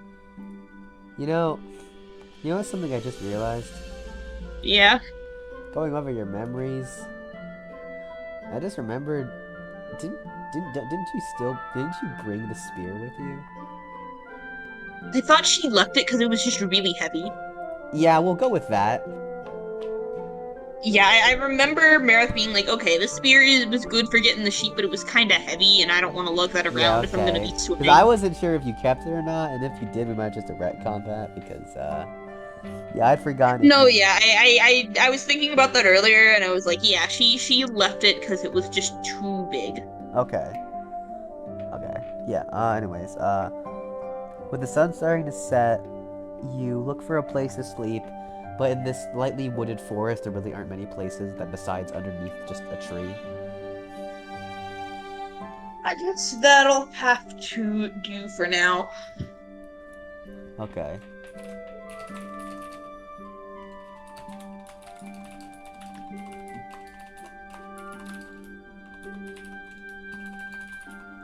You just kind of find a tree to sit under and fall asleep.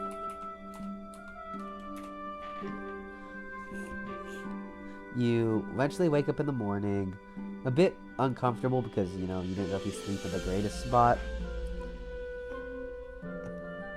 However, you're awake Right. again, and yeah, early morning, sun's just starting to rise.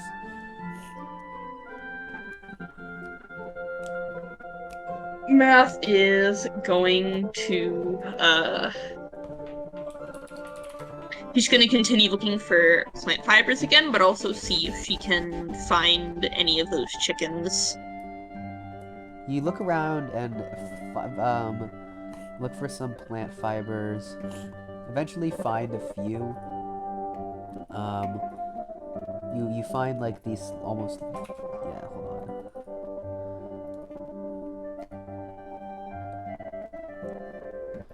Finding some large plants, you manage to get some of the fibers from them. Although I'm not really sure how much you want. She wants enough to make a kind of net trap that can be pulled and used to ensnare something. You're gonna need a lot more than fibers for that. You're also gonna need like engineering skills. Shit. One should be the one, like, pulling it. It's not, like, automated or anything. Oh, okay. I guess you just keep collecting plant fibers, but they're not exactly sturdy. That's true. Maybe, maybe he just kind of realizes that and gives up on her initial plan. Realizing that plant fibers aren't exactly sturdy enough to make a feasible trap out of and are better used to tie things, you decide to give up on that plan for now, although you still have the fruits with you. Yeah, she's gonna hold on to the fruit because it's at least a little bit of food. Yeah. And she's gonna just begin looking for something to make a spear that's not gonna be so heavy. Keeping some of the fibers on you to tie an eventual spear you find, repeating what you did last time, with the occasional animal or two, like those chickens. You spend the next 2 hours finding an optimal large branch and a stone tip, which you do. It takes you a bit to find one that fits in your hands and isn't too heavy like the last one, but you find it. And fasten together an actually a decent rustic spear that isn't too big nor too small. Yes. Maroth is gonna begin looking for any sort of any sort of small animal, especially those chickens. You walk around the place for a bit, seeing those chicken-like creatures appear in front of you.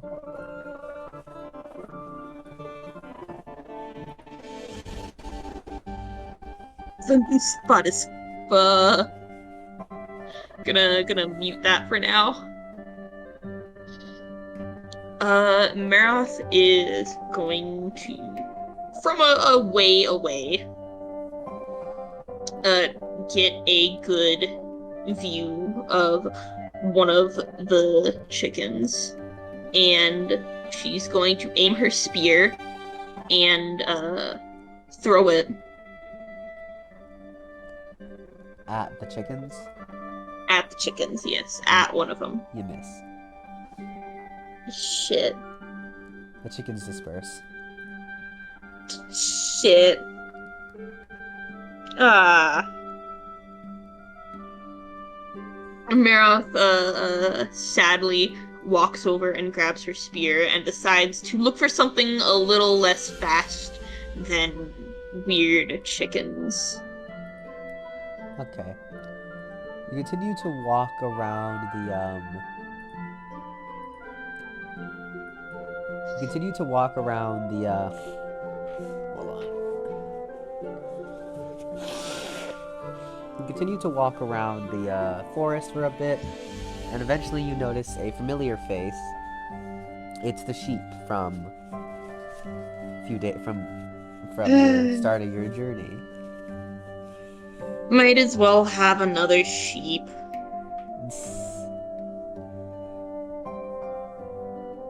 Maroth is not going to wait for them to be asleep this time, though. Uh-huh.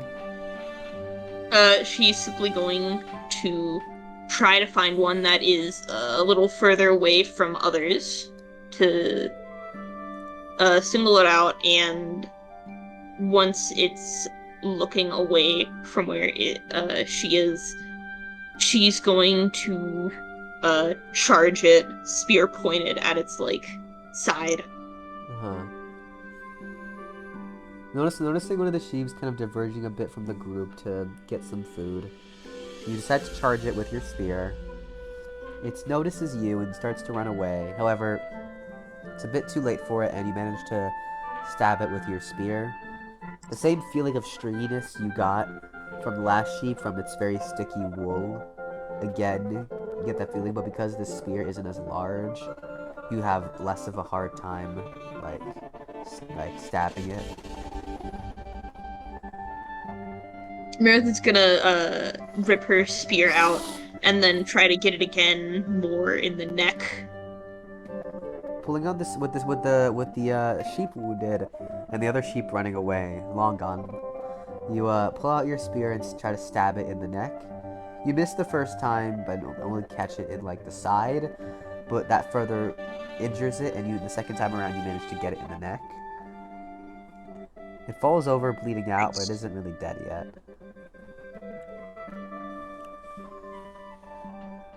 It's not really dead yet? No, you stabbed it in the neck and it's bleeding out, but it's not dead yet. It will be dead if you let it bleed out. Yeah. But... yeah, Maroth's gonna take the spear out and kind of stand back, hoping it bleeds out soon. You pull the spear out and just kind of sit down casually watching the sheep bleed out in pain and suffering while its neck slowly bleeds out. After a few minutes, the sheep dies. You fucking monster. Listen, a girl has to eat. It's girl dinner time. Fish. Yeah, but she's far away from the sea now. Isn't that your fault? Yes.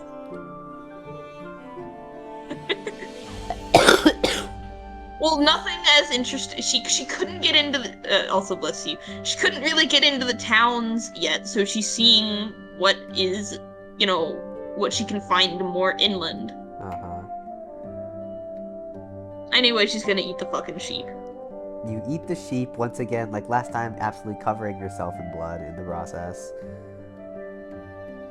And yeah, what's left isn't the sheep, it's basically a carcass of bones and other shit. Yeah. She's gonna, wipe her mouth and, hands and the neck down with her cloak. And it probably won't really show up very easily because it's a dark cloak, so that's good. Yeah, it doesn't, but also now your cloak is covered in blood, so... but you can't see it as much. It's fine, and it'll wash off the next time she goes into the water. She says. Yeah. Now with the sheep completely, with properly tortured and devoured, you're now full.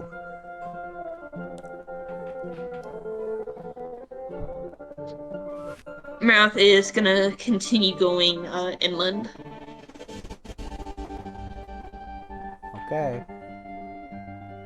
Like north, west, east. Um, Do note that you came from the east and south is the ocean. um, which direction are the mountains? Northwest. Yeah, she's gonna go northwest. Okay. You continue through the forest, northwest, still mostly covered in blood. Eventually reaching the end of the forest during around the afternoon.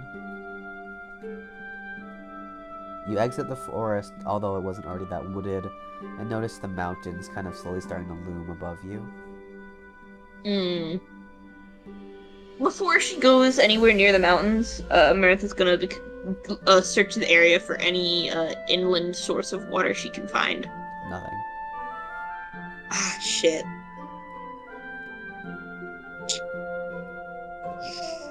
Hmm.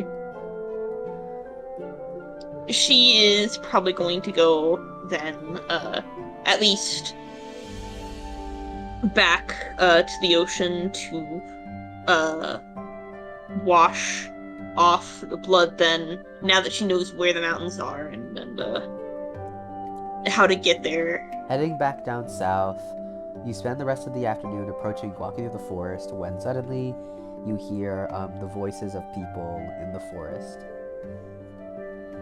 Ah, shit.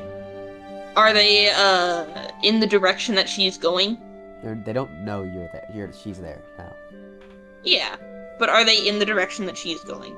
No, they're to the right of her, facing the ocean. Hmm. Maroth is going to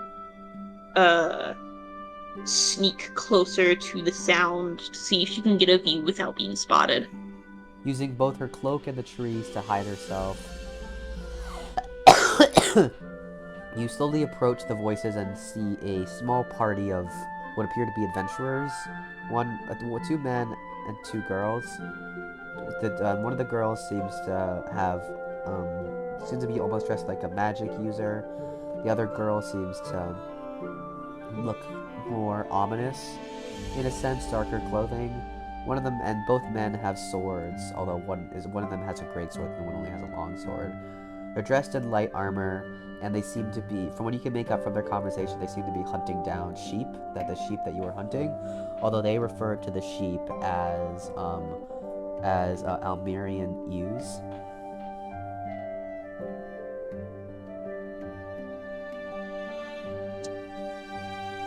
Is this one of the creatures I made? Yes. Ah. Anyway, Anyway. it's also the one you murdered the most. Yeah. Interesting relationship you have there. Maroth is going to follow, not directly behind, but like she's a little curious, so she's gonna be following the direction of their voice every time they get out of view. Say that again? She's going to be following, not so she can see them, but that's just so she can hear their voices. Okay. So she's, yeah. Yeah. You kind of listen in more and notice the direction they're going in. They don't really seem to have a set direction. They're kind of, as what they say, they're kind of searching the forest to look for sheep, or I guess the ewes, and they don't really see a particular path.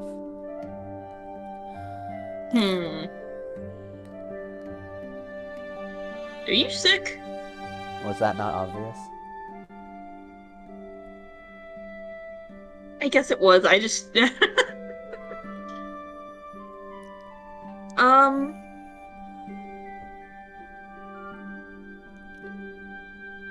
For no reason in particular, other than just like goblin-like fascination, Maroth is just following like with like the big excitement in her eyes. She's not even planning to do anything. She's just excited that something's happening. Like the fucking gremlin goblin you are, you continue to follow behind the adventurers. As you follow behind them from a relatively safe distance, you accidentally step on a branch that cracks. You immediately hide behind a Yay. tree as the adventurers turn around and see you, and they don't see you. Mm, They don't see you, but begin to assume it might be at you and begin to approach your direction. shit. They'll come around the tree you're hiding behind in like 15 seconds.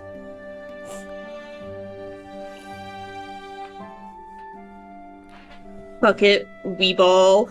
Maroth is gonna kinda she's gonna put her hand up, show she's unarmed. She probably put her spear more to the side on one of the belt parts. And kind of make a very worried sound. Okay. With no other options and recognizing that one of these guys probably has ranged capabilities, you extend your hands, which startles the adventurers for a bit, and make, I guess, what one could describe as a worried sound.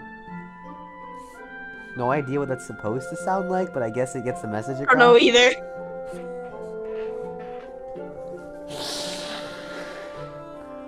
Instinctively, the two men ready their swords and ask who you are. Kind of, she pokes her head out from the side, looking very worried and very frightened and very just jarred. For a massive gremlin, you are scared easily. She's seen what people can do. She just And yet you continue to she's mess worried. with them. It's fun. You're literally the definition of a brat. Holy shit.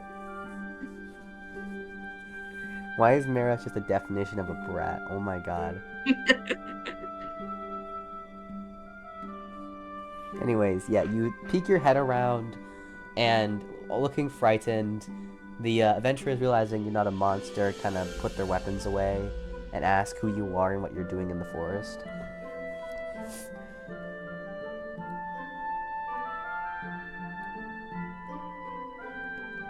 Maroth tries to get a few sounds out, but kind of struggling. She steps out a little bit more and kind of points to the spear at her side. And kind of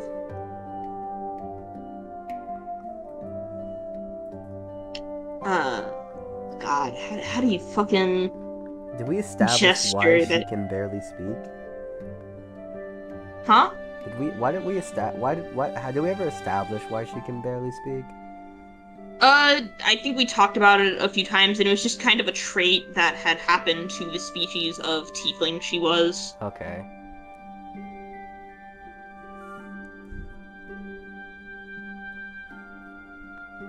You can kind of say because they lived But- underwater so long, and you can't speak underwater, I guess. Yeah, Okay. but unable to really vocalize what she's trying to say, Maroth decides to try something else, and she looks at the most. She looks at one of the women who looked a little more magically aligned, and she tries to do the thing that she was doing to some of the other tieflings, which is telepathically speaking. And she tries to say, "I was hunting." A Attempting to use telepathy to communicate with a magically inclined woman doesn't work. You end up just staring at them blankly for about a minute. You assume that likely means you can probably only telepathically speak with members of your own species. Damn it. And at this point, they're kind of just staring at you. They've stopped perceiving you as a threat, really, because you just look like a lost fucking child, but... They ask again. Maroth They ask, kinda... they ask if you can speak. Maroth shakes her head. They ask, they ask if you're a merfolk. Maroth, hesitantly sort of shrugs and shakes her head. Pretty sure she's not one of those. They seem intrigued, and they kind of ask, they're looking at your spear, they kind of infer, they ask, were you looking for food? Maroth nods.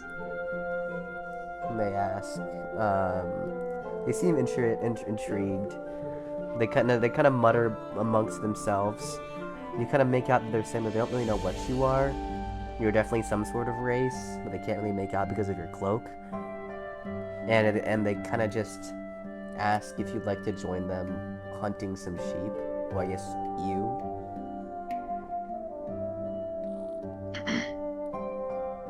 Maroth,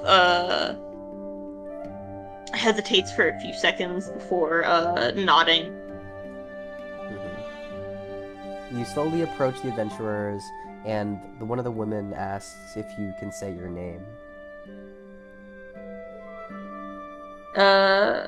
Maroth realizes that, her name isn't Maroth, and that she hasn't really ever given herself a name, but, she shakes her head before, thinking for a moment, and, carefully grabs her spear and begins trying to write. On the floor. Yeah. And, since she can read the language, I'm assuming she can write it. Yes. And she writes a word that kind of just comes to her. Maroth. You write the name Maroth on the ground. For the first time, you actually give yourself a name. The adventurers ask if your name is Maroth, and you shake your head and you nod your head, and they welcome you to their party and tell you that they were busy hunting you.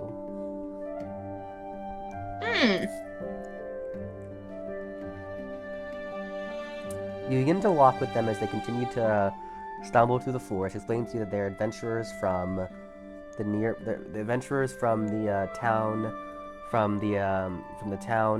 the village, from Noel Village, which is just west of the forest. It kind of borders it. They said that they were hired to hunt some some ewe down, to feed some of the locals in an upcoming banquet, to celebrate a marriage, and they were here to basically just hunt some down. So far, they weren't really having many luck in finding some. For some reason, they said that the local ewe population seems to be a bit more startled than they normally are. Maroth kinda, she kinda taps not just like her pointer fingers, she kinda taps like all the tips of her fingers together, looking a little bit shameful. You tap your fingers together, looking a little guilty, and I look at you and kind of ask if you were the one who startled all the ewe. Nods. The man sighs and says, "Well, I guess this will be your way of making it up." Maroth nods her head in agreement. You continue walking through the forest for about an hour until you eventually come across a pack of ewe.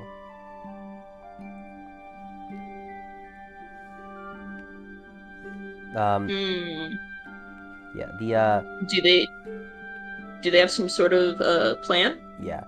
So, the man in the front looks at you and explains that the mage has the mage will use what he says an air magic spell, which you can roughly understand what he's meaning to basically pick up all the sheep in one big vortex and that will kind of group them all together and discombobulate them a bit. And while they're distracted, the other man, and the other woman will attack the sheep, and then they'll task you with taking on a fourth sheep. Okay. As you get close enough to the sheep, but not close enough to startle them, the woman kind of closes her eyes and sticks out her hand before casting a spell called Tornado. Next thing you know, a big-ass, like 4-meter tall tornado appears in front of you and gets launched towards the sheep. However, you nor any of the other party members feel any pull from the tornado. Moving in the direction of the sheep, some do manage to get away, but the tornado manages to pick up 5 sheep, slams them against the tree, and the moment the tornado picks up the sheep, the man who seems to be in charge begins to rush forward, ordering everyone to follow him, and you kind of just follow in his steps with your spear. After the tornado slams into a tree, the 5 sheep kind of go flying, and he takes on the sheep, and then the 2 men take on a sheep each.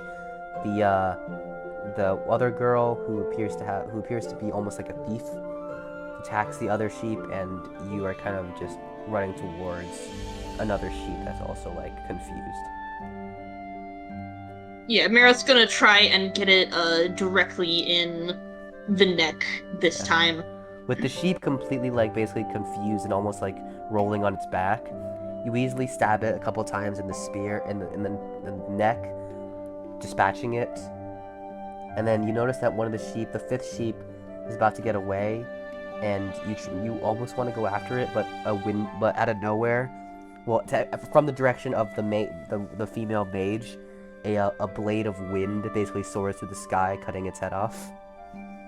Oh shit! With that, all 5 sheep are dead, and you kind of regroup with the party. Nice. Through the conversation, you do learn the name of the leader on the broadsword appears to be Rowan.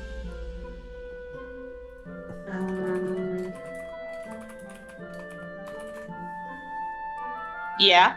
And what you learn is that the name of the other man who appears to be wearing almost blue armor, his name is we'll just say his name is Cody. Why not? Okay.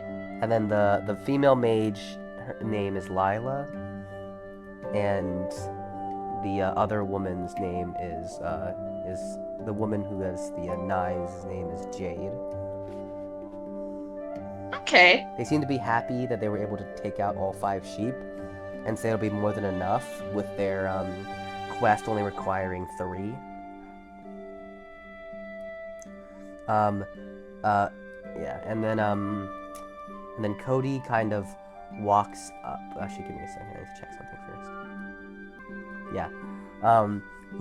Cody then approaches all the sheep, and extending his hand, a weird glowing box, small cube, I should say, appears in front of him that then sucks up all the sheep corpses.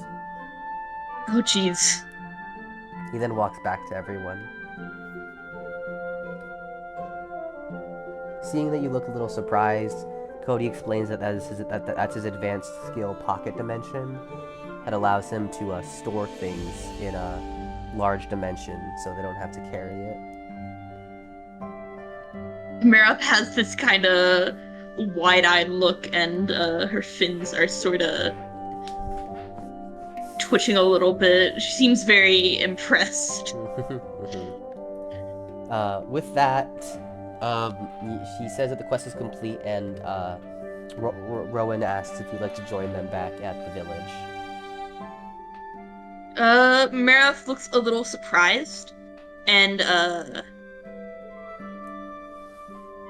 she decides that these four people are somewhat trustworthy,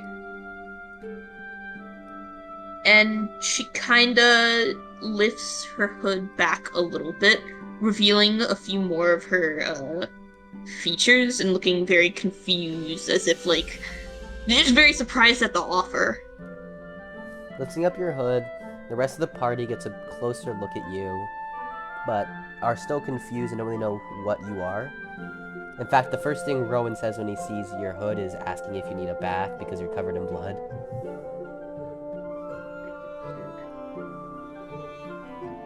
He's very surprised, but does kind of nod and decides that maybe this is her way to get into the village and see what's in there and do it safely. Yeah. Rowan explains that they have a bathhouse at the village. And, yeah.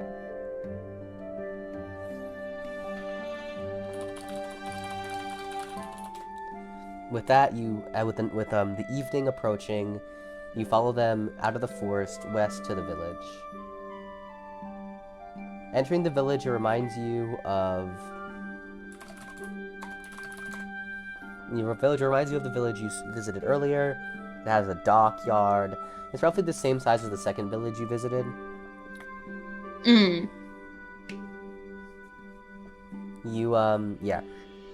The village is lively, with lots of people moving about. Rowan explains to you that there's a marriage tomorrow between the mayor's daughter and one of the other men in the village, and so the mayor put the emergency quest in to get the sheep for the feast, and that's why they were here, or rather out in the forest. So the men are interested. Yeah, you walk through the village. And it's still a bit nervous because, last time we were in the village, not fun things happened. You're cutting out a little bit. Penis. You enter the village, still a bit nervous because of what happened last time. Yeah. However, although some villagers look at you a bit curiously, none of them seem to pay you any mind. You follow in silence behind Rowan and his friends, and enter what appear to be a small guild. You enter the guild, still kind of holding your cloak close to you. The adventurers in the guild notice you briefly, but, they don't really pay you any mind. Rowan submits, Cody takes out his pocket dimension, gives the 3 corpses to the receptionist, and she thanks him. You then exit the building. Rowan and Cody say they have to go do let the mayor know that they've succeeded, and Lila and Jade decide and tell you that they'll take you to the bathhouse. Nice.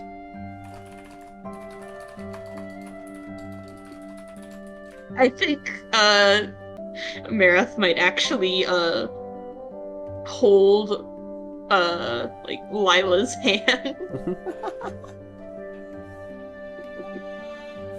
As you walk towards the More and more she gets more and more like just a and less of the college student she used to be now.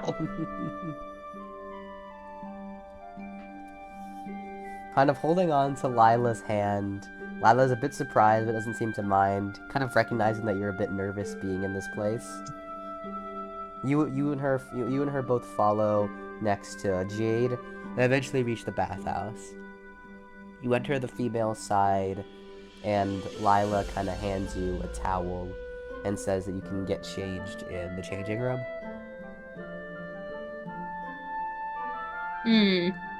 She explains that for dirty clothes that you can that they have a special machine that uses water magic to clean clothes. And she says that once you're done changing and putting the towel on, you can put the clothes and your cloak into it, and it'll clean it for you while you're taking the bath. Nice. Yeah, Maroth's gonna probably take some of. Yeah, she's probably gonna at least put stuff like the coin pouch somewhere that she can at least see it. Yeah. Hold on. And anything else that she can't really. Yeah. Yeah. There is a And she's locker. gonna. There's a wall of lockers. Nice, nice. Yeah, she's gonna put her stuff there. You put all the stuff that's not really clothes, the pouch, the necklace, etc., in there. Take off your clothes and cloak and put it in the machine. It kind of starts on its own as you put the towel on. Lila and Jade kind of direct you over to the bathhouse. And it's a really standard bathhouse, very steamy, hot water kind of flowing. And she says that, and they kind of direct you in. You all sit in the bathhouse, and it's really relaxing. Obviously, you feel nice, being able to be in water again. But a Yeah. relaxing feeling of like a hot bath in a nice room. Although you felt nice in the ocean, having this kind of relaxing water bath. I guess just bath. This relaxing steamy bath feels really nice, and you feel like your muscles relaxing for the first time in a while. And you almost you low-key almost kind of fall asleep due to how nice it feels. Oh. As you sit in the bath, Lila asks if you if there's a reason you can't talk, or if you just don't know how to talk. And she kind of says, nod your head if the first one, and shake your head if the second.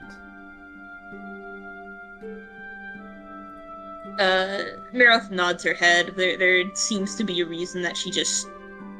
Actually,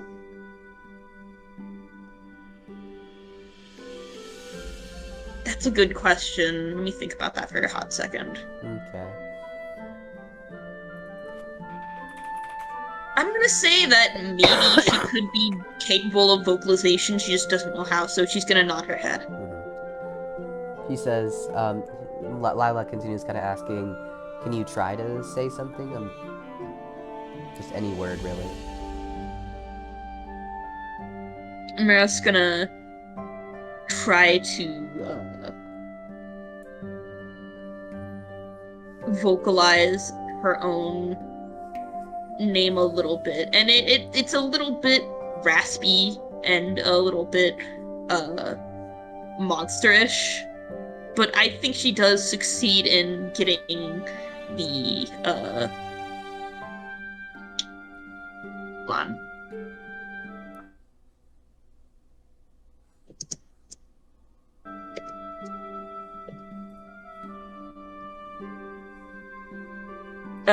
Just sort of the parts of a word called, like, Syllables? syllables. Why did I not yeah, she sort of succeeds in getting the syllables across. So you slowly manage to word out your name, and Lila seems interested, seeing that you can talk. It's really difficult. Kind of examining your form and figure more, she asks if you live underwater. Maroth nods. Lila kind of asks if your species lives underwater. She nods again. Lila kind of mutters to herself, saying that she's heard about how mermaids often use telekinesis to speak underwater, and asked if you use telekinesis to speak with your folk. She nods again. Lila then assumes, she kind of says, like, do you think that because of that, that's why you really don't, your body just doesn't know how to speak? Maroth kind of shrugs and nods. Lila seems to, like, put her head down and kind of analyzes it a bit more. And then, meanwhile, Jade is just kind of half asleep, enjoying the bath. She's just so, she's vibing. Oh. Lila continues to ask, would you like to learn how to speak? Maroth nods a little bit more excited. Her little fins on the side of her head. Yeah. Sort of. What? Nothing. Just literally a child, a little puppy dog. Yeah. The little fins on the side of her head opening a little bit. Lila kind of asks, "Well, okay. Well, I'm sure I might be able to work on something." She asked if you know what race you are, because she's just out of curiosity. Maroth pauses and shakes her head, not really knowing what their name is called. She kind of Lila kind of seems a bit sad about that, like just kind of a bit disappointed. She kind of thinks, well, it doesn't appear that you're like a humanoid. I don't think. You kind of look like merfolk, but not as much, because merfolk have longer tails and more fins. Right. She scans through her brain. She says, "I don't think you're a mythical race either. Definitely not. You don't resemble any mythical races, even slightly." So she then narrows it down to she says, "Well, that leaves the monster races. Obviously, you're not an unintelligent monster, so it rules those out." She thinks for a while and says, "Well, you were walking in the sun just fine, so you're obviously not a vampire." As you listen to her, you kind of note to yourself in your head that Lila seems really intelligent about a lot of things. Yeah. That makes sense for a mage. Mm-hmm.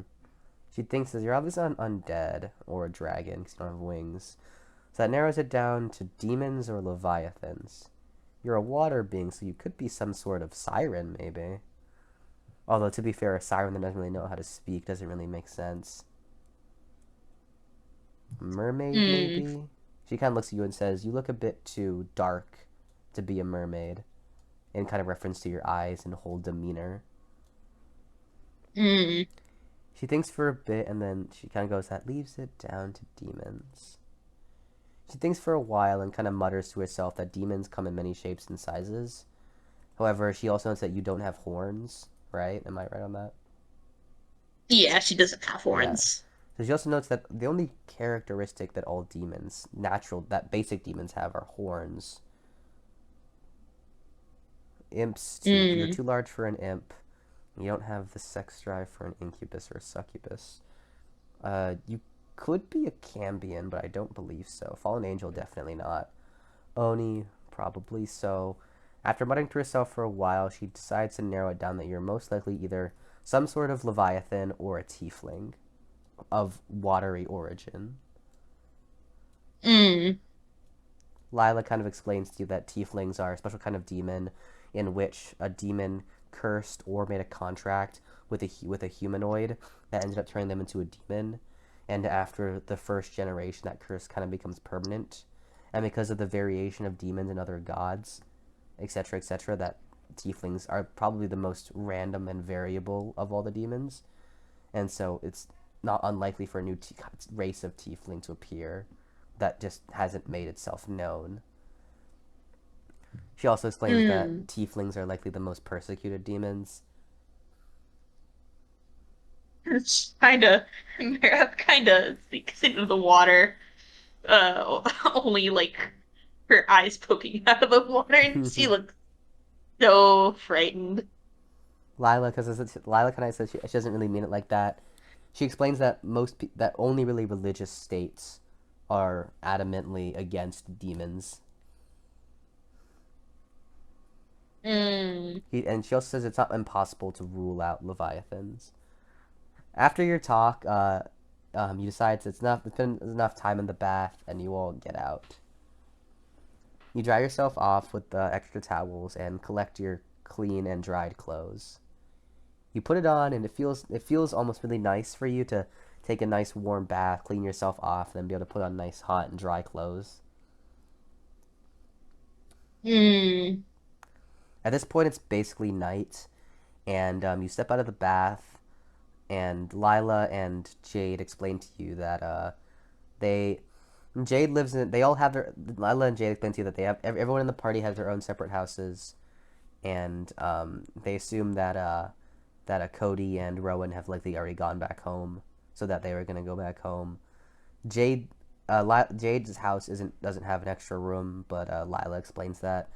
Her father was a prominent was her father was actually the mayor beforehand, and so they have a Oh. large house, and her father is currently on business trip, and so she can use his room. Sorry, you Mm. can use his room. That's, Right. yeah. Oh, pardon me. You kind of thank Lila in like the non-verbal motion and walk with her back to her house. It is a pretty large house compared to most of their houses, and she walks you to her dad's room and says you can use this bed and wishes you a good night before closing the door.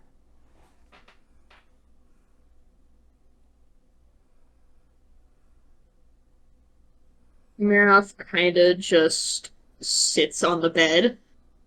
A little, it's probably like one of those really big beds. Yeah, it is. I Pretty can't pretty remember big the bed. the It's like king size. size, we'll say. Yeah. And she just kind of scoots into the very center of it, goes under the covers, just kind of sprawled out all happily.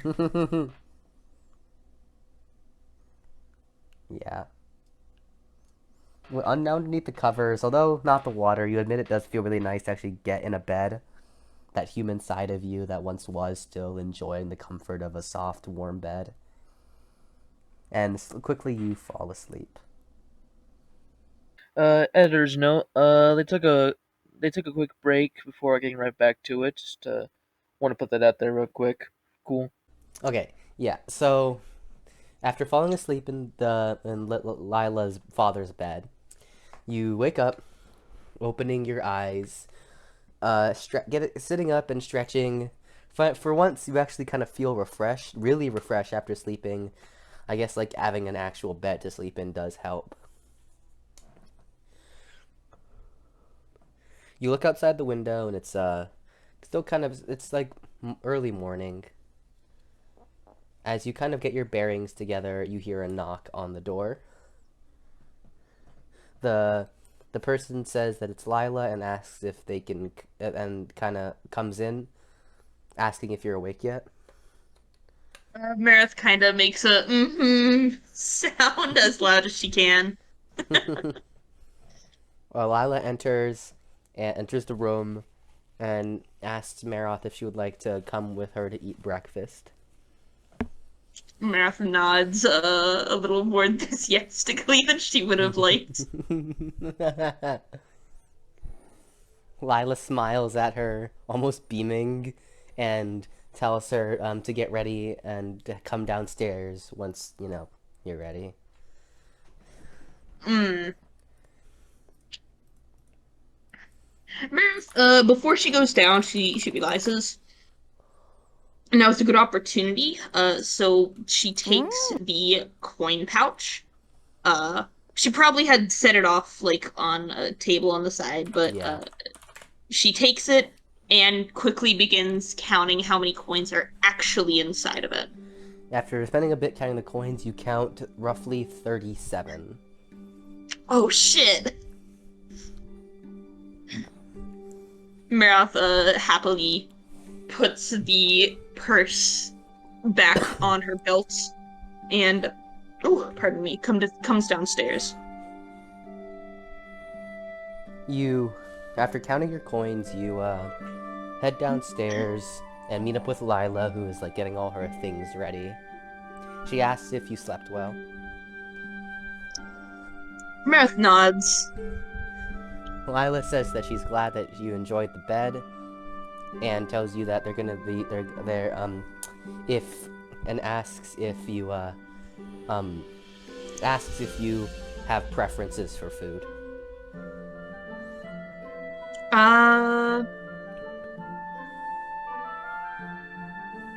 Uh, Maroth nods. Hmm. Uh, Lila kind of thinks to herself and asks, vegetables? Maroth looks a little bit disgusted at the word and shakes her head. Lila's like, okay. No vegetables. Fruits? Maroth kind of nods. They're good. Okay, and meat? Maroth looks the most yes about this option. And she asks, any preference between like seafood or red meat? Maroth kind of mutters out. It's a little bit weird, but it's like fish. Mm-hmm. Lila says, okay.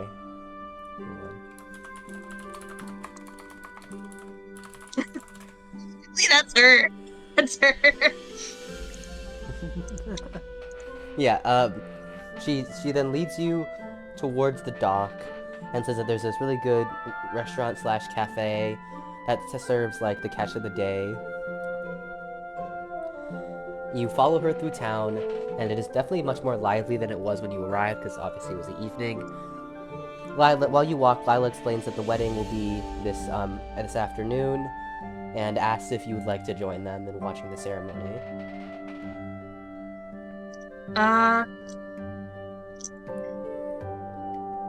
Maroth does look a little nervous about it, but then again, if she's going to be with some of the people who actively contributed to the happening of this ceremony, she kind of nods. Lila says, okay, great, and smiles at Maroth. You can Oh, I would also like to make out that Lila is likely like 2 or 3 inches taller than Maroth, so she's always kind of... oh my god. They're both little. Yeah, but Lila's kind of like slightly looking down at her, just like, Will. But yeah, as you walk towards the restaurant, you are interrupted by Jade, who also seems to be exiting her house. Still a bit tired, Lila kind of whispers in your ear that Jade isn't exactly a morning person. Oh. And then Jade kind of looks up saying, I heard that. Lila kind of irks back like shit. And then Jade kind of walks up to her and lightly slaps her on the face. And then Jade says, it's not that I'm not a morning person, I'm just more of a night person. Jade then asks... Meryl gives her a look as if to say, what's the difference? Jade kind of recognizes the look, as she seems to be good with understanding emotions, facial expressions, and voices, and kind of just says, don't look at me like that. Oh my god. Okay, I'm just gonna say right now. This is another bullying Jamal moment, but I'm sad he's not here to hear it. He seems so awkward around people, and Maroth is just making friends, but she can't even talk. Oh my god. What is that? Holy shit.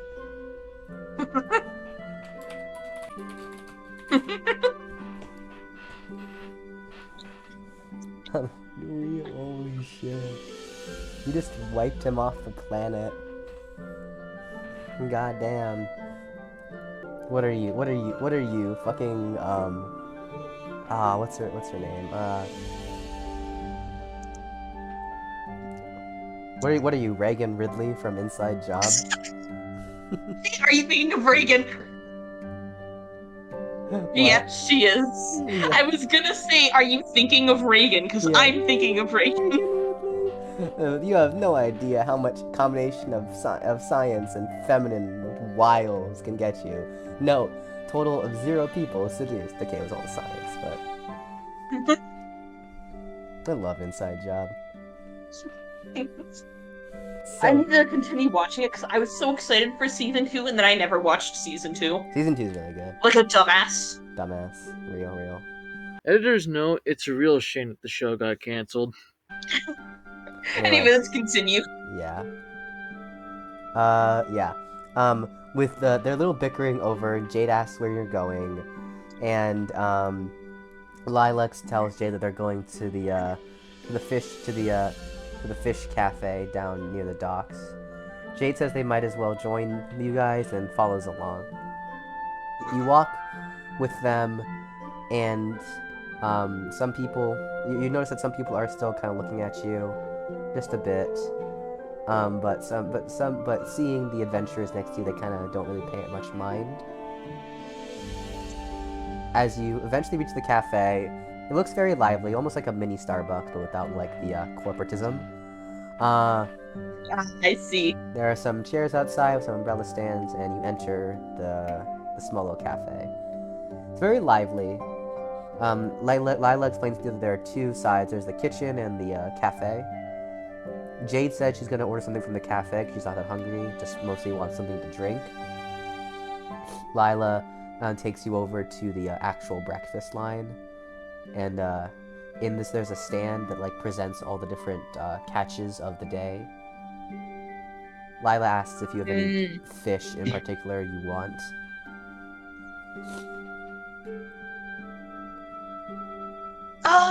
Do any of the fish look like some of the ones that she has been catching recently? There's like 4 fish offered. Only 2 of them you recognize from the coast that you've been hunting off of. Maroth is gonna point to one of the ones that she has not caught yet. You point to one of them, and How much does it say that one costs? let's say that each one of them, the fillets come in the same size. So each fillet is like, we'll say, 5 silver. Ah, shit, she doesn't have silver. Gold is worth 20 silver coins. Okay. The conversion rate is 20 copper, 20 silver, 20 gold. It's just 20. Okay. That's pretty good. That's simple. Yeah. Okay. Yeah, she'll Yeah. and she does kind of tug on Lila's sleeve because she can't really order herself. Lila kind of looks and smiles and giggles and asks, "You want the lofi?" As you point to it. She says. Yeah, she nods. Yeah, she says. Okay. She says, "Yeah, that's actually. I really like that. It's a very it's a flat fish that lives on the bottom of the ocean. They kind of camouflage in the seafloor, which explains to you how you haven't caught it before." She says that the meat is is white and firm, and says that she'll order it for you. And she also asks you if you have any way you want it cooked.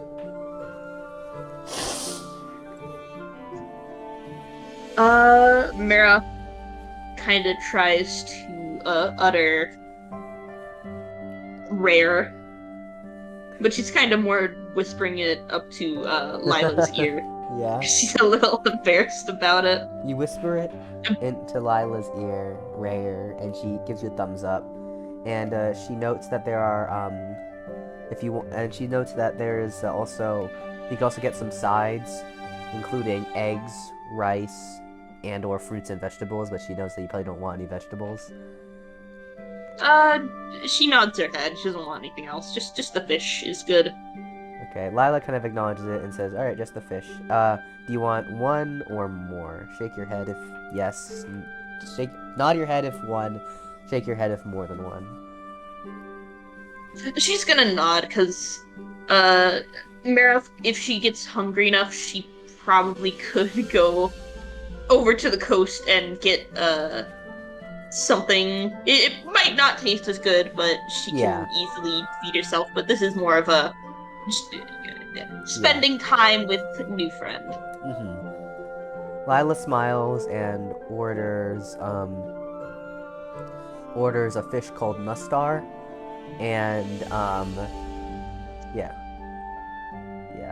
orders a fish called mustar, and also with some sides, and orders the lofi for you.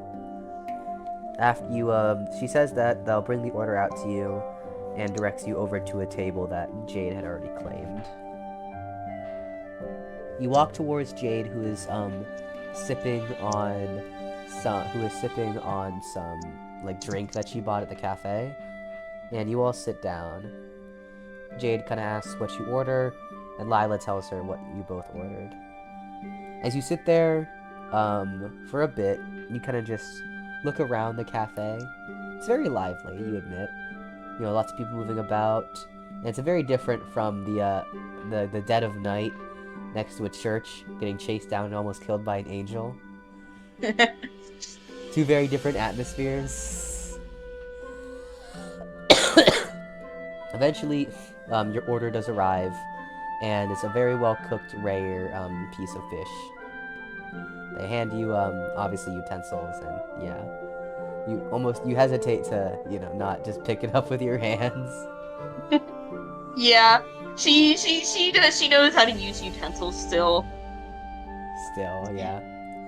As you begin to eat, a man, you didn't really notice a man approaching you.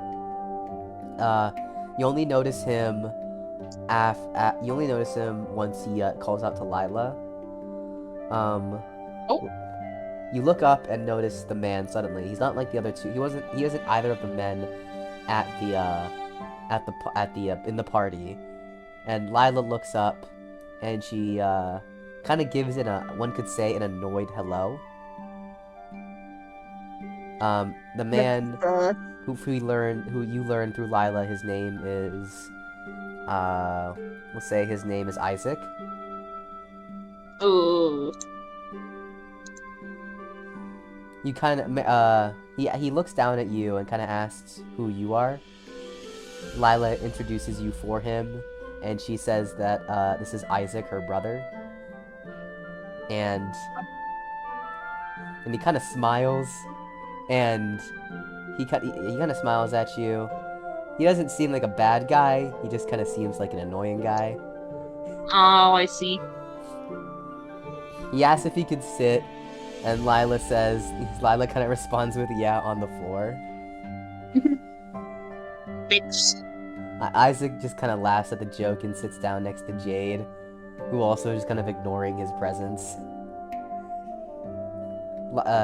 They have a bit of a conversation. Isaac asking how the hunt went. Lila giving like a disinterested, yeah, it went fine, we caught them. When he suddenly turns towards you, and kind of then asks Lila where they stumbled. Isaac kind of asks Lila how they stumbled upon you, kind of hinting that like they don't really see anyone other than humans here.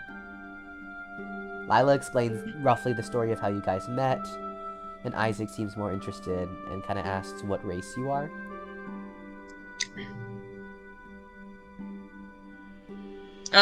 Maroth kind of shrugs, very unsure. Lila Takes a little bit of a bite of her food and trying to, but her teeth are quite shown off as she takes the bite. Yeah. Lila kind of explains for you that they've narrowed it down that she's either a smaller leviathan or a tiefling. Isaac kind of only makes Isaac more interested, and he tries to pry into more about you, but Lila interrupts and explains that you can't really talk. He seems a bit disappointed, but doesn't push any further. He then asks if Lila will be in time for the wedding, to which she responds yes. They exchange a few more sibling rivalry choice words before Isaac gets up, saying how he has work to do, kind of implying with the sarcastic voice that Lila doesn't do anything, and then proceeds to walk away. Lila, with an annoyed look, kind of just like starts almost using you as a bit of a mini vent to kind of talk about how annoying her brother is.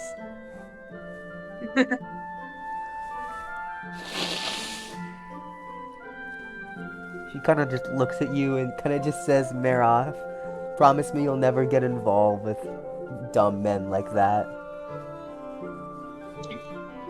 Maroth is almost thinking to herself, men? She's not actually, because I think she'd swing both ways, but it would be really funny If if that's Maroth what was she was just a thinking. lesbian. Maroth's just a hardcore She's a lesbian. gay girl. Yes, sir. She eats the men. Not in the good way. Uh, she she nods. Imagine if that's the Maroth quote, I eat both men and women.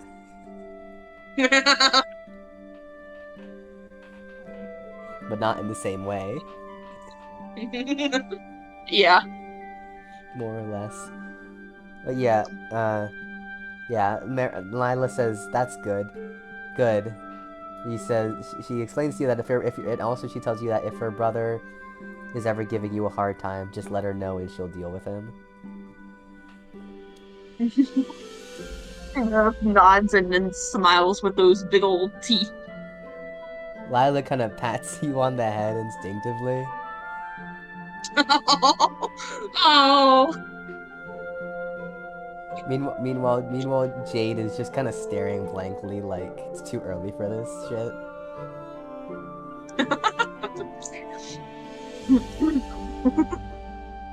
Jade then after finishing her drink, stands up and tells Layla she has things to do and to not be late to the wedding. As you both finish your meal with the other two gone, Lila looks at you and asks if there's anything else you'd like to do or anything else you'd like to do. So Mira she looks down for a second before muttering the two words wedding and then in a more questioning tone, shirt. Lila kind of processes what you say for a bit and then kind of giggles and then asks, and then she's like, oh, you're worried about your attire? She shakes her head. Maroth asks, well, there's a local tailor shop, and we might be able to buy you something more formal. No, her clothes is not what she's worried about. Oh, okay. She shakes her head, like, no. What were the words she said? Wedding and church. Oh, church. I heard shirt. Sorry. Oh. I heard shirt. Yeah. Mm. Okay, that makes more sense. Yeah.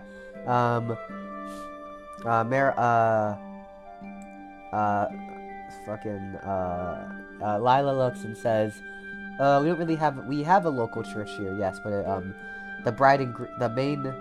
the wedding ceremony will be held in the church, but the party and the subsequent dance and all that'll be outside. Maroth kind of sighs, hoping that her docileness and the fact that she's with other people will keep her safe from any religious people who happen to be there. Yeah. Lila kind of picking up on what you're thinking, and as a reference to the last night's conversation in the shower, Lila kind of puts a hand on your shoulder and tells you that if anyone tries to hurt you, they'll have to go through her first. Aww. Before giving her a big smile. Maroth kind of leans into her a little bit, nodding.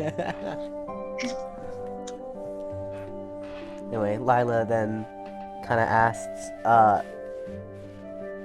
would you like, if you'd like to see around the village more? She nods. Okay, you both stand up and exit the cafe, and she asks if you'd like to see the dock. Maroth nods. She's already seen a little bit of it before, but, you know. You approach the docks, and it reminds you of the other docks you visited. You know, sailors, villagers, merchants, knights. All of them, managing the goods. Taking in vessels. Of course, the dock pales in comparison to the absolutely massive one you saw at the city. However, it's nice in its own quaint little way. Lila kind of gives you a tour explaining how trade, explaining, like the boats and the docks, and how they get a lot of trade goods coming in and out. Mm. She explains that most of their money actually comes from exporting stuff to the main continent and to Akron City, both of which I see. confirm your suspicion that you are in fact on an island nation, and that in the place you are in is in fact a nation called Akron. Okay.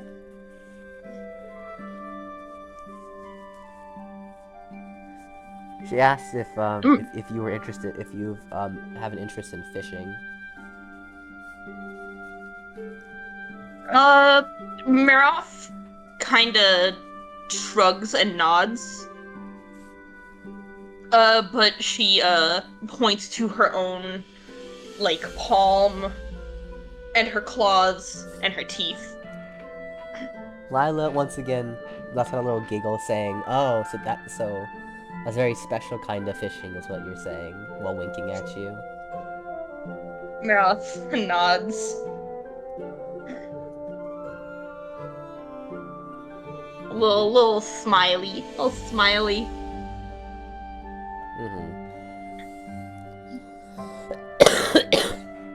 You you spend a few more minutes exploring the dock before returning back to the main village. And as it's approaching noon, Lila asks if let me think. Lila asks if you have any interest in like let me think. Kind of looking at, almost referencing your spear, asks if you have an interest in like crafting weapons. Maroth shakes her head. It wasn't really an interest, so much as it was just a necessity. Lila says okay, and tells you that if you want to make a better weapon than that handcrafted one, then there's a blacksmith that they can visit. Maroth nods her head. Lila kind of asks, is that a nod as in you want to get a new weapon? Yes, yes. Okay. You follow her around town, eventually reaching the blacksmith. As you step into the blacksmith, obviously the temperature increases, and you notice the subtle smell of metal and ash. You enter, and Lila kind of says good morning to the main blacksmith. They seem to know each other. Lila introduces you to the blacksmith, whose name is we'll say his name is Mason. I know, how creative. Yeah.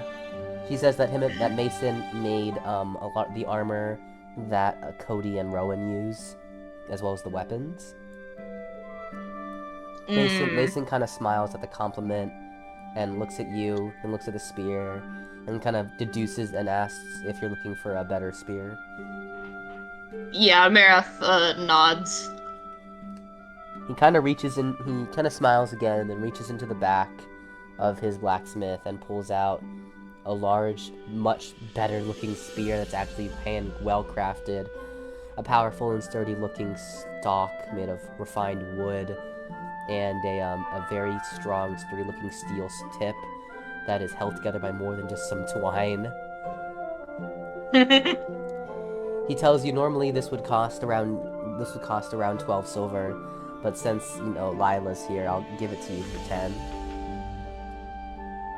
Okay. Maroth starts reaching into her purse and takes out a gold piece. Well, technically, you'd have the 10 silver because you paid for the fish. I'm not right. Okay, so God, how much was the fish? 5 silver. Okay, so that's 36 gold. 15 silver. Okay, yeah, oh my God.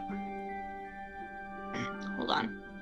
Okay, so 36 gold. How much silver? 15 Yeah. silver. So now it's 5 silver. Yes. Okay. He hands you the spear, and you kind of just tells you there's a trash can. You kind of just put the other spear in if you want. Maroth, Maroth takes her old spear over a little bit. She she looks a little bit sad to know she has to throw it out, but then, like, once she puts it there, she looks fine. You now have a much better and spear that likely won't break after 10 stabs. Yeah. You kind of, in your own little way, thank the blacksmith in a sense, and while you're there, Mason kind of asks Lila a bit about you. Lila kind of tells Mason the general story about you, and then Mason kind of just shrugs and looks at you and says, "Well, if you're planning on staying here for a while and never need any armor or weapons, just come to me and I can hook you up for cheap." Maroth nods, a little smiley. Little babe. Little babe. It's a baby. It's a baby. The Yeah. child. Yeah. You exit the blacksmith, and Lila then asks, there are a few other places that she thinks you'd be interested in seeing. However, alternatively, they could go and explore maybe some nature. He kind of tells you to nod your head for the first option, shake your head for the second. She's gonna nod her head. She wants to see a little bit more of the town. Mm-hmm. 'Cause it's the first town she's actually been able to be in. Yeah.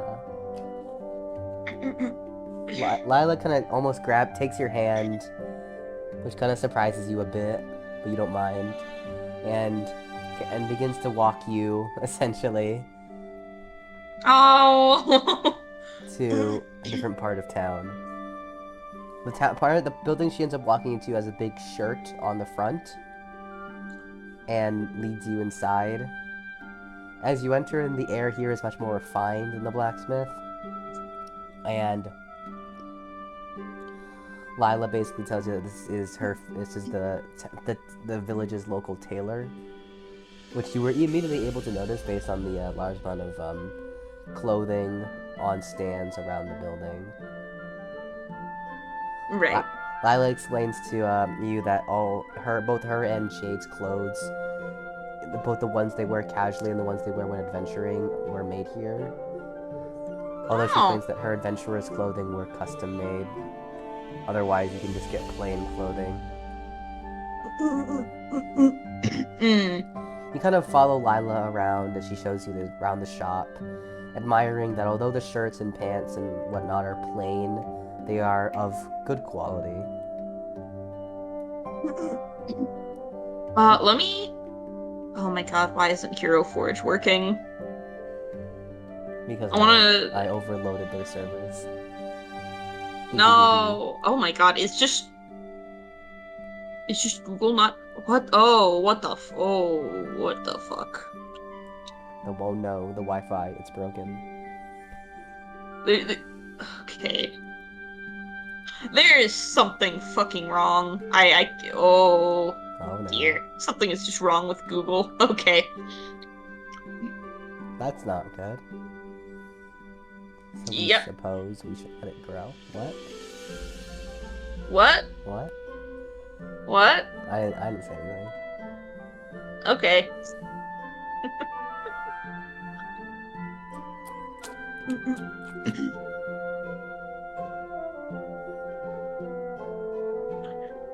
But yeah, Maroth falls behind a little, very, very interested in the difference the clothes here are from the clothes of her old world.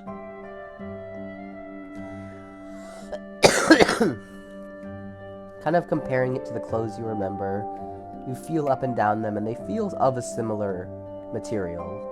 definitely. Maybe some silk, some cotton, some like just yeah, it's just your standard things.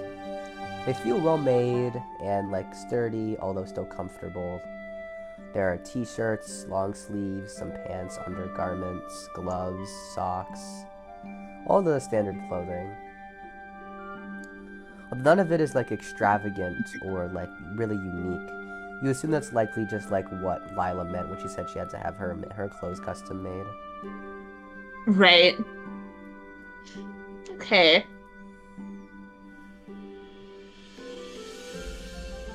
After looking around the shop, Lila kind of looks at you and asks if there's anything that you saw that interested you. Um, Maroth, would you say there is anything that's pretty simple but would be, something that's simple but would probably be a lot better if she's going to be attending the part of the wedding? There's some formal clothing, yeah. Yeah, Maroth's probably gonna point at something that is a little more simple but still a little bit formal. The formal clothing includes like a simple button-down shirt. There's full-on tux if you want to go that route. But other than that, a simple button-down shirt. There's also dresses, but they seem to have both frilly dresses, and long and elegant dresses alike.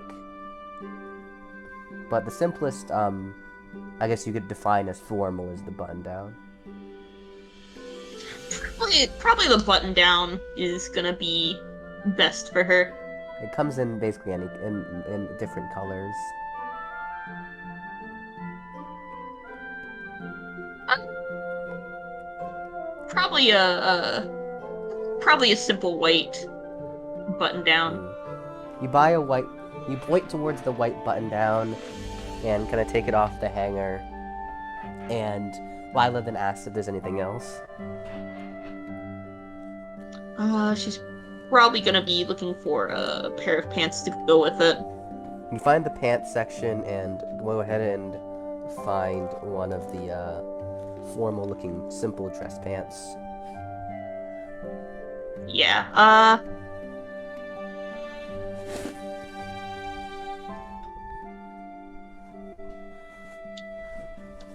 yeah, probably like a formal brown or black pants. Yeah. You just go ahead and grab one of the black formal pants off the shelf. And then, is there anything else? No. Okay. You head over to the register, and the lady, you put both on the shelf, and the lady cashes them both in and says that there'll be 1 gold coin. Okay. You hand her the gold coin, and you take the clothes. Lila kind of looks at you, almost smirking, asking saying that, "Aw, did you want to dress up nice for the wedding?"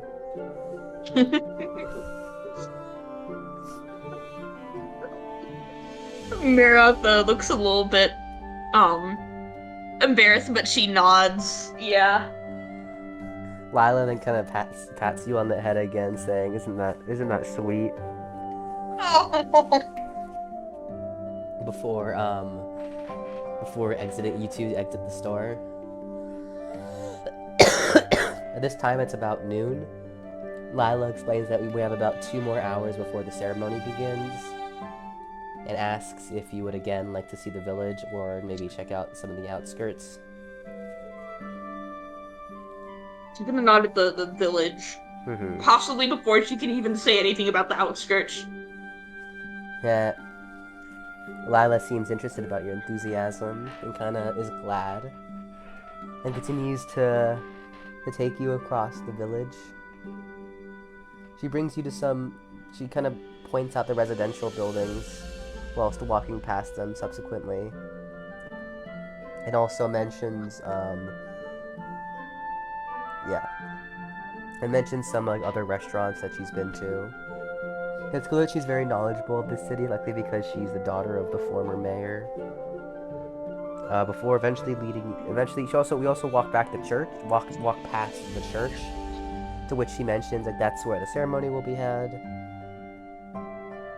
And Hmm. yeah, you walk around for about an hour, getting very familiar with the streets, the locations. Lila kind of says there's about an hour beforehand, and asks if you and says that it would be a good idea if they went to the bathhouse and like got freshened up before the wedding. Yeah, Maroth nods. You follow her back to the bathhouse, and like last time, you take off your clothes, and this also gives you an opportunity to change into the new ones you bought as well. And you enter the bathhouse, and you kind of relax for a bit while bathing and getting ready for the wedding. While you're sitting there alone, there's no one else in the house currently. Lila kind of asks if you're enjoying the village. Maroth nods. Lila smiles and says that she's glad you're enjoying it, and asks if you really had any plans. If she had any plans? Yeah, to like any plans to go places. Maroth shakes her head. Lila tells her that, well, regardless of what your plans are, you'll be welcome here, and if you ever need someone, you can always come knocking on my door. Maroth has these big ol' wide, just fully black, big ol' wide eyes. Mm-hmm. And she nods. Mm-hmm. Lila asks, "Is there anywhere else Lila asks, "Is there any other place you'd like to see? Like, not within the confines of this village, like in the context of the world."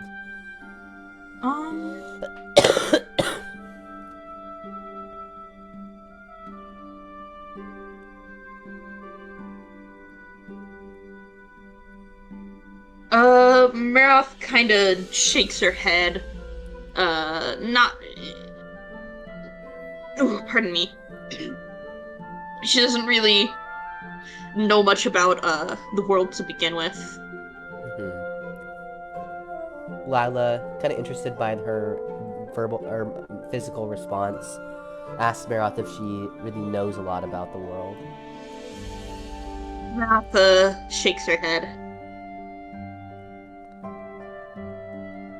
Lila, more intrigued, kind of asks, "Are you old or are you young?" Maroth nods. Mm-hmm. Lila asks if you're from the demon realm.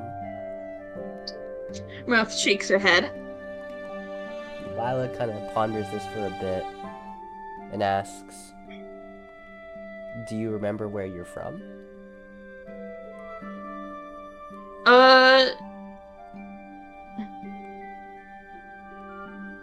Maroth nods and kind of mutters out, Lorraine.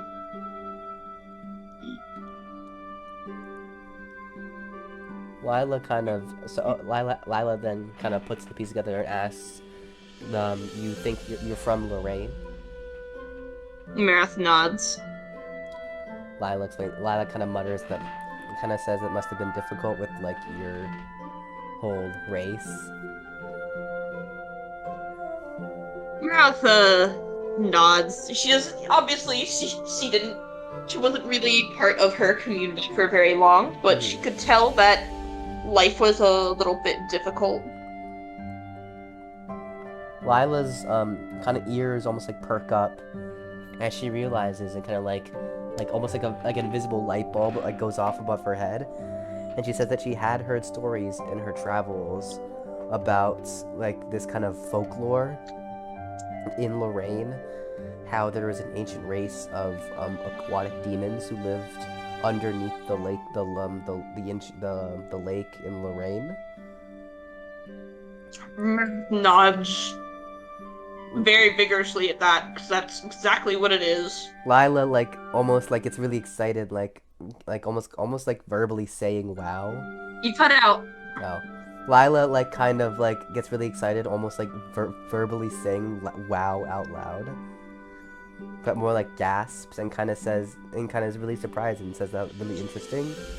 And how like she's heard a lot about those stories, but never thought that she actually stumble upon one of those people from the folklore, and so far away from the lake in Lorraine.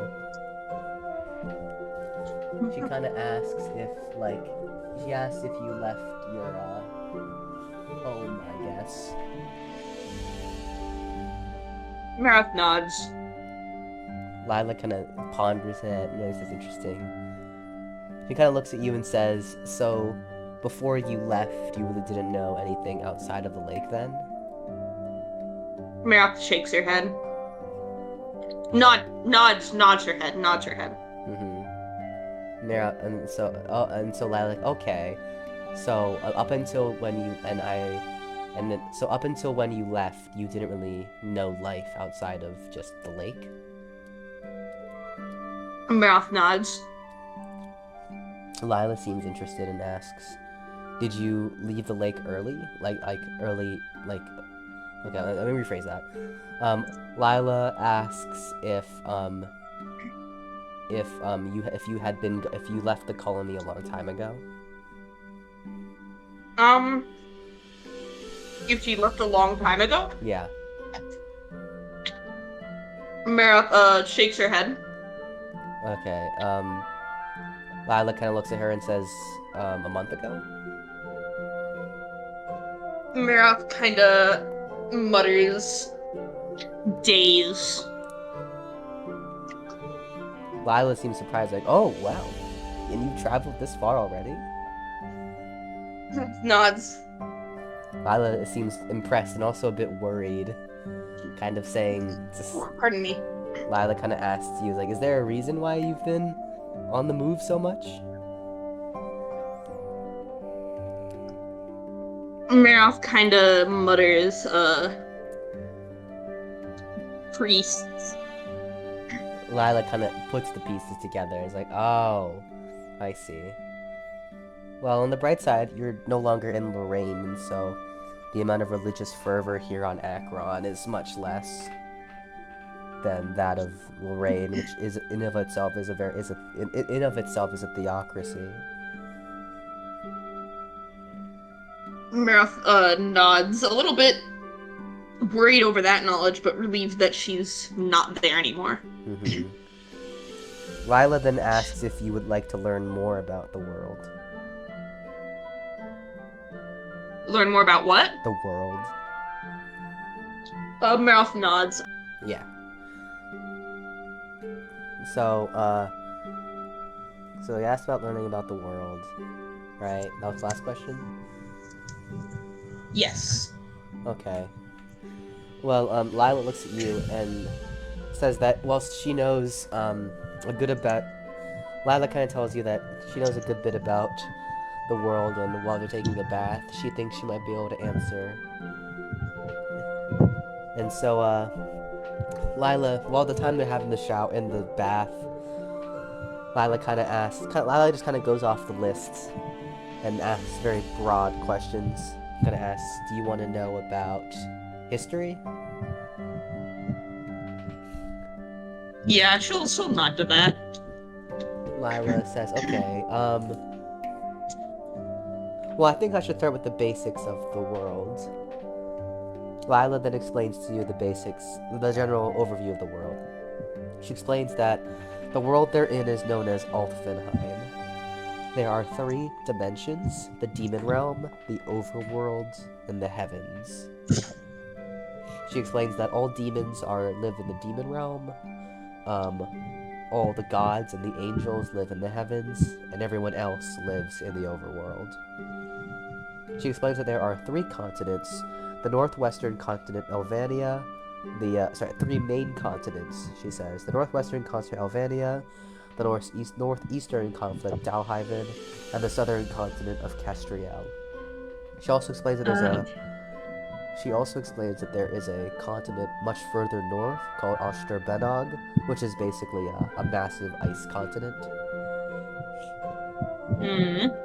She says that the Elvania is home to the Fae and the Elves. Dalhaven is home to the humans, and Kestriel is home to the humanoids and other monsters. She explains. Delvania and what else? Oh, say that again. What's the third one? Kestriel.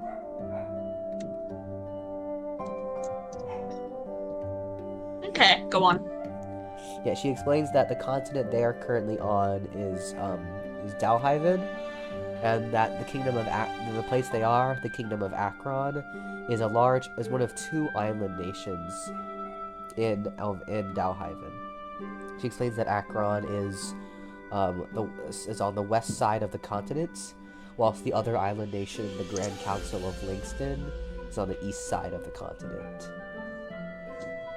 She explains that the nation you were just in, the theocratic state of Lorraine, is on the northwestern part of the continent and takes up most of that region. She says that Okay. she has a map at home, but not on her, but she can show you later. Okay. She says that she basically explains that to give you a rough overview, she explains that Althvinhaim came into existence after the death of the first god, the primal god Omnial, and it's said that he had like unlimited power, basically unlimited power, and sacrificed it all to create Althvinhaim. In fact, you can still hear his voice today. She explains that when you acquire a new skill, the voice you hear in your head telling you you've acquired a new skill is Omnial, remnants of him at least. And she explains that after the death of Omnial, the first three gods, known as the first gods, were born. The mythical goddess Seraphiel, also known as the goddess of magic. The human god Daedalus, also known as the god of strength. And the monster god Cassiel. No, Daedalus is the god of prosperity. And then Cassiel, the monster god, also known as the god of strength. Lila explains that these three are the most powerful gods and are responsible for the creation of all races in Althvinhaim. She says that Daedalus in particular is the god that all humans and humanoids revere because he is responsible for their creation, and that regardless of what faith you believe in, every single human, generally speaking, would worship, to an extent, Daedalus. Okay. Which is why the continent is named after him. I see. She explains that if you want to get into the more nitty-gritty aspects of history, that would take too long, but I can explain for Akron. It was said that our people arrived here during the Human Age and basically colonized the island, and we were basically left untouched for a while until one of the two major powers in Dalhaven, the Republic of Vasilius, which dominates the entire northeastern and eastern parts of the continent, basically came over and colonized our island for our unique crop called sun sugarcane. For a while, they had a very oppressive rule over us, but with the coming of the Monster Age and the rise in monsters, Vasilius was unable to keep hold of us, and we were able to break free and have been independent ever since. There's more that goes into our history, but that's a general overview. But she basically explains that's the rough gist of the world of this world that we live in. She explains. She says that if you want to learn more, there is a library in the village that covers history to an extent. But yeah, she basically tells you that this is the general world, and she says that if you ever want to really go out and explore the world more, she has maps so you can really get an idea of what the world looks like. Okay. After finishing her rough explanation, looking at the not looking at the, but Lila kind of says that it's probably getting close to the wedding, so they should hop out. Okay. Glad to learn new information and actually understand the world you live in a bit more now. You're now living it, I should say. You get out of the shower and remove the robes before putting on the more formal clothes that you bought. Lila also gets dressed and tells you that you look nice in it. Oh. You then exit the bath and follow Lila to the church. You enter the church and you enter the church and Lila and the ceremony proceeding hasn't started yet, but it's clear that a lot of people are entering and taking their seats. Lila guides you to one of the second row from the front. Actually, no, Lila guides you to the first row in the front, saying that she has reserved seats because of her position in the village. You sit down, and Jade and the other members of her party, Cody and Rowan, join you in the front seat. Cody kind of looks at you and asks how you're enjoying the village so far. Maroth kind of gives him this that was Cody, right? Yes. Okay. Yeah, she gives him this smile. Mm. She's been having a pretty nice time here. Cody says that she's glad they're enjoying that he's glad that she's enjoying the town, and although it's definitely not the biggest village or town in Akron, he has visited all of them and all the cities in Akron. This is by far his favorite. So he says that he's glad you're enjoying it. Meanwhile, Jade shushes him and tells him that the ceremony is about to begin. Everyone quiets down and approaches starts watching the ceremony. You kind of watch in silence as the bride, who is the mayor's daughter, walks on stage. It's a very standard ceremony, one thing you take note of is that the weddings here seem to be very similar to weddings in your old world. The woman is wearing a very nice white dress with some other colors on it, with a veil, and the man is wearing. Yeah, the man is right. The man is wearing. I'm gay. I don't know weddings. The man is on the altar. Is gay, doesn't know what a man wears at a wedding. Exactly. Is a man who likes other men doesn't know what he's supposed to wear at his own wedding. Of course not. Oh my god. How is that not the gayest thing, huh, Burb? That's more like a you're not American thing, but okay. Shut up. Shut up. I'm Hawaiian. I'm barely American. I'm like borderline not American. Anyways. Exactly. The only thing that's American about me is my birth certificate. Exactly. That's what I'm saying. But I'm also queer. Anyways. Yeah. Don't act like queer people know what to wear at weddings. I guess that's fair. Anyways, yeah. The man is standing at the altar. You kind of just do a short analysis of him. He's tall. He's got dark blue, almost like navy blue kind of hair color. He's standing there patiently. Nice suit. And then obviously the music starts playing and the bride gets walked up alongside her mom. Standard ceremony. Nothing really out of place happens. The bride walks up. The husband takes off the veil. And then the priest, who during the speech, you kind of notice that he does mention the name Daedalus a few times. And so you assume that because Akron, from what Lila said, isn't exactly a theocracy, they likely just worship the default human god, Daedalus. Which makes you think that the reason why the people in Lorraine were more fervent on getting rid of you as a demon was likely because they worshipped a different god more vehemently. I see. Regardless, the ceremony proceeds without a hitch. The bride and groom kiss, and everyone's like applauding. You applaud. Everyone cheers. Happy moment. And yada yada yada. After the ceremony's over, everyone leaves the church and exits outside to like the basically a patio area essentially, where everyone takes their seats. You continue to listen in as the bride and groom kind of give their speeches. The best man and the best women give their little little notes. And soon enough, everyone is talking amongst themselves. Lila kind of looks at you and asks if you are having fun so far. Nods. It's nice. She's been to a she had been to a few weddings before in uh in her old world, and this was pretty like them. Yeah. Lila explains that she's happy too. She said that she and the mayor's daughter, who you learn's name so we'll say Samantha. She said that her and the mayor's and the now mayor's daughter grew up together, and they had spent a lot of time together. But that she was happy that she was really growing up and finally ready to take a life of her own. You notice that Lila does seem really happy for her friend, which makes you happy. And Oh.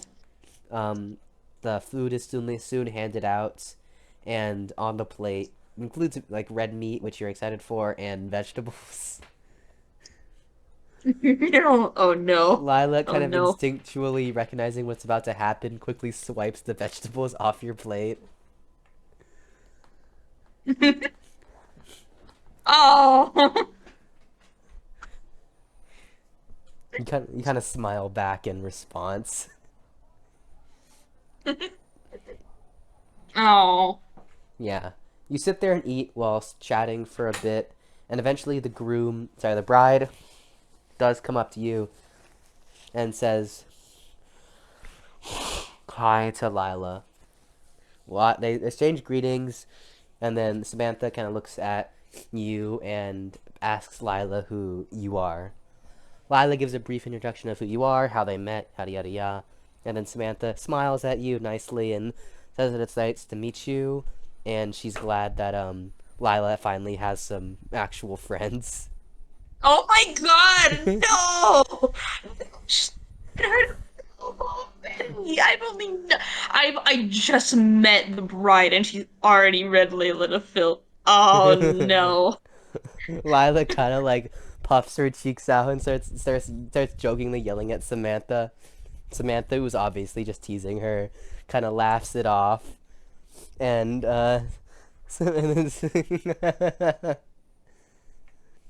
Samantha kind of explains to you how Lila was always too busy adventuring and disobeying her father Oh. to really hang out with many people, and Lila continues adamantly like telling her to shut up. Oh. After a while of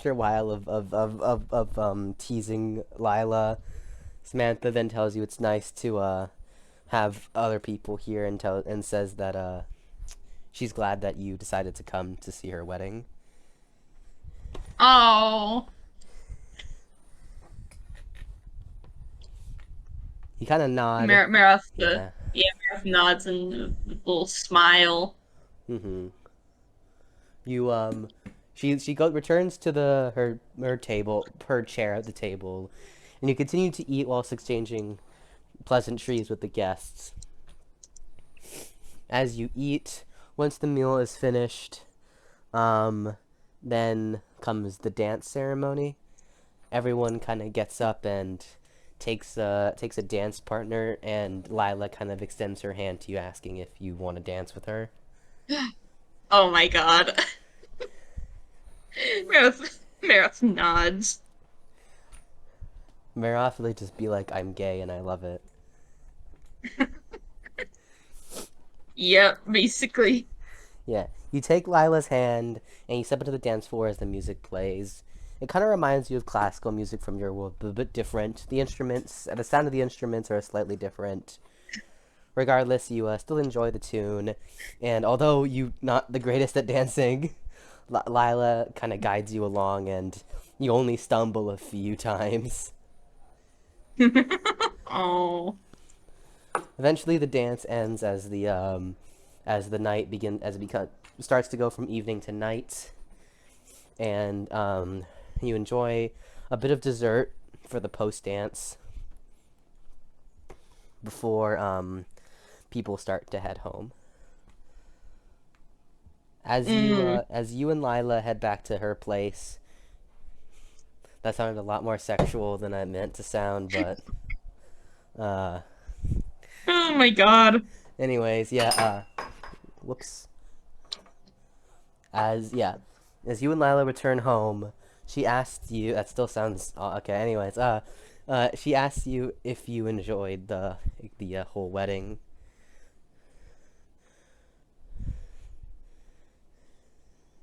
Uh, yeah, Maroth, nods. Still very, very smiley.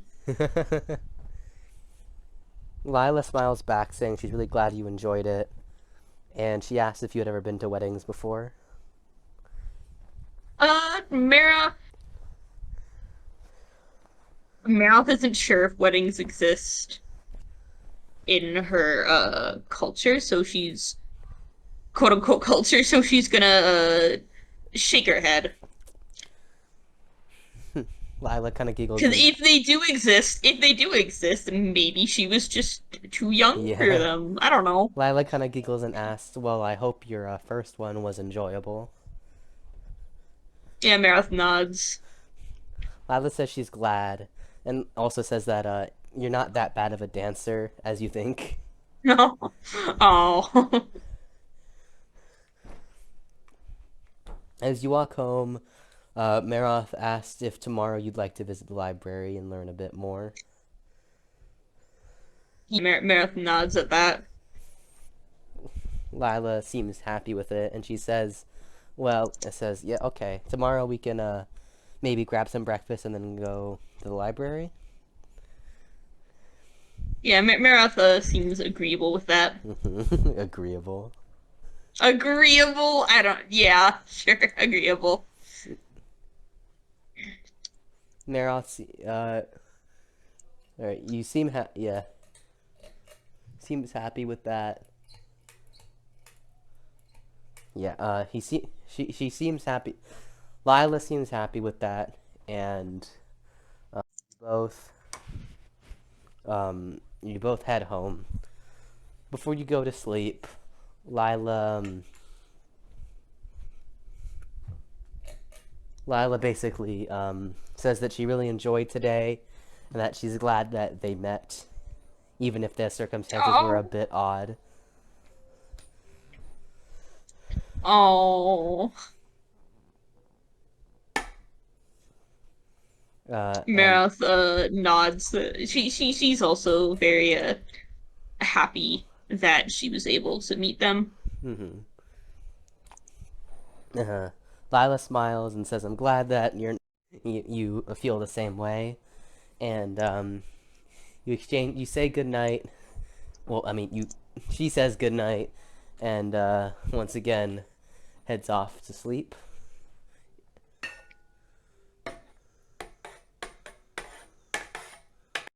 Mm. You as well decide that it's a good time to hit the hay, and um, also pop into bed again, feeling really happy about today.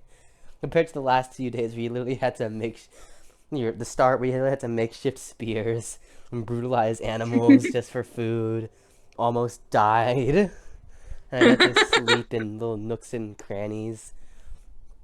The past few days have been comparatively better. You think to yourself. Definitely. You lay in bed, excited for tomorrow, and hopeful that you will get to learn more about the world and maybe really understand possibly what you're doing here. As you lay in bed, you kind of get some flashbacks to your old world and who you once were, and the question does kind of resurface in your mind now that you're in a position of comfortability. You didn't really realize up until this point, but before you came upon Lila and them, you realize that most of your mind has been completely occupied by how will I live to the next day? Will I have food? Will I have sustenance? Will I not get attacked by priests? And for the first time in this village, you actually feel safe, and are actually able to collect your thoughts for once, and kind of laying in bed looking up at the ceiling, you really like think more than you're normally doing, and like really contemplate. Well, I did die. I died kind of drunk in a really dumb way, you admit to yourself, and or remember what happened with the god. You remember picking all those magical and skills and appearances and shit, and kind of remember that god had said that he's bringing you to Althvinhaim because he's bored and wants to see fun things happen again. And you kind of wonder what exactly your purpose is in making that happen. And if that said God has maybe expectations of you, maybe he's expecting you to do something, you have no idea. Regardless, though, you assume that the next step in figuring any of this out is likely to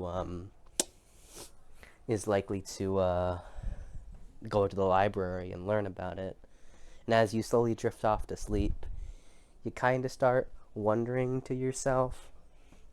And like, first things you wonder is, now that I'm actually in a place of security, in a place with people, I should probably start learning magic. You think to yourself, remembering that you did pick some magical affinities from the god.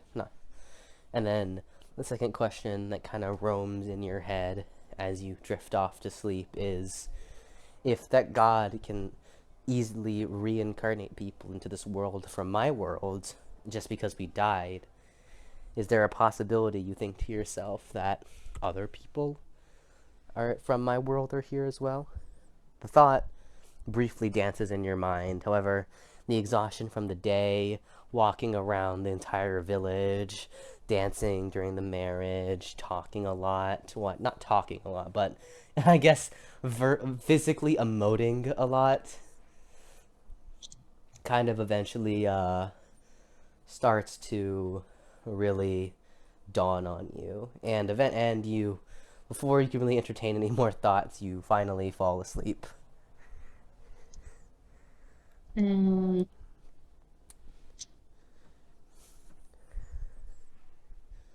I think that's a good place to end Mm-hmm. this. You finally had the That was you finally had the realization moment. You're the last character to have that. Basically, the realization moment, I've just kind of solo dubbed it, is the point in everyone's lore when they are finally at a point where they are secure and safe enough to really ask themselves what the fuck is going on. kind Because of fitting that like she was the last yeah. one. Yeah, because Dredd obviously lands in the middle of the monster forest, has to fight monsters. Jamal gets launched into the desert, has to fight desert monsters. Elpis immediately gets caught up with the Syntrax and has to fight it. And so all three of them are in a place where, although they're confused about where they are, they're more worried about, surviving. They don't know anything about this world, right? They don't have money, they don't have food, they don't have water, they don't have any of this. Yeah? And so Right. it's kind of like they don't really even bother to think about it because it's just not important. What's important right now is surviving. And so once Dredd reaches the giant village, once Jamal reaches Asobia in Salkyrith, and once Elpis reaches Galdon in Salwalonia, is when all three of them are finally really able to lay down and really ask themselves, really ponder, why the fuck am I here? Okay. And I think all of them did that in their first session.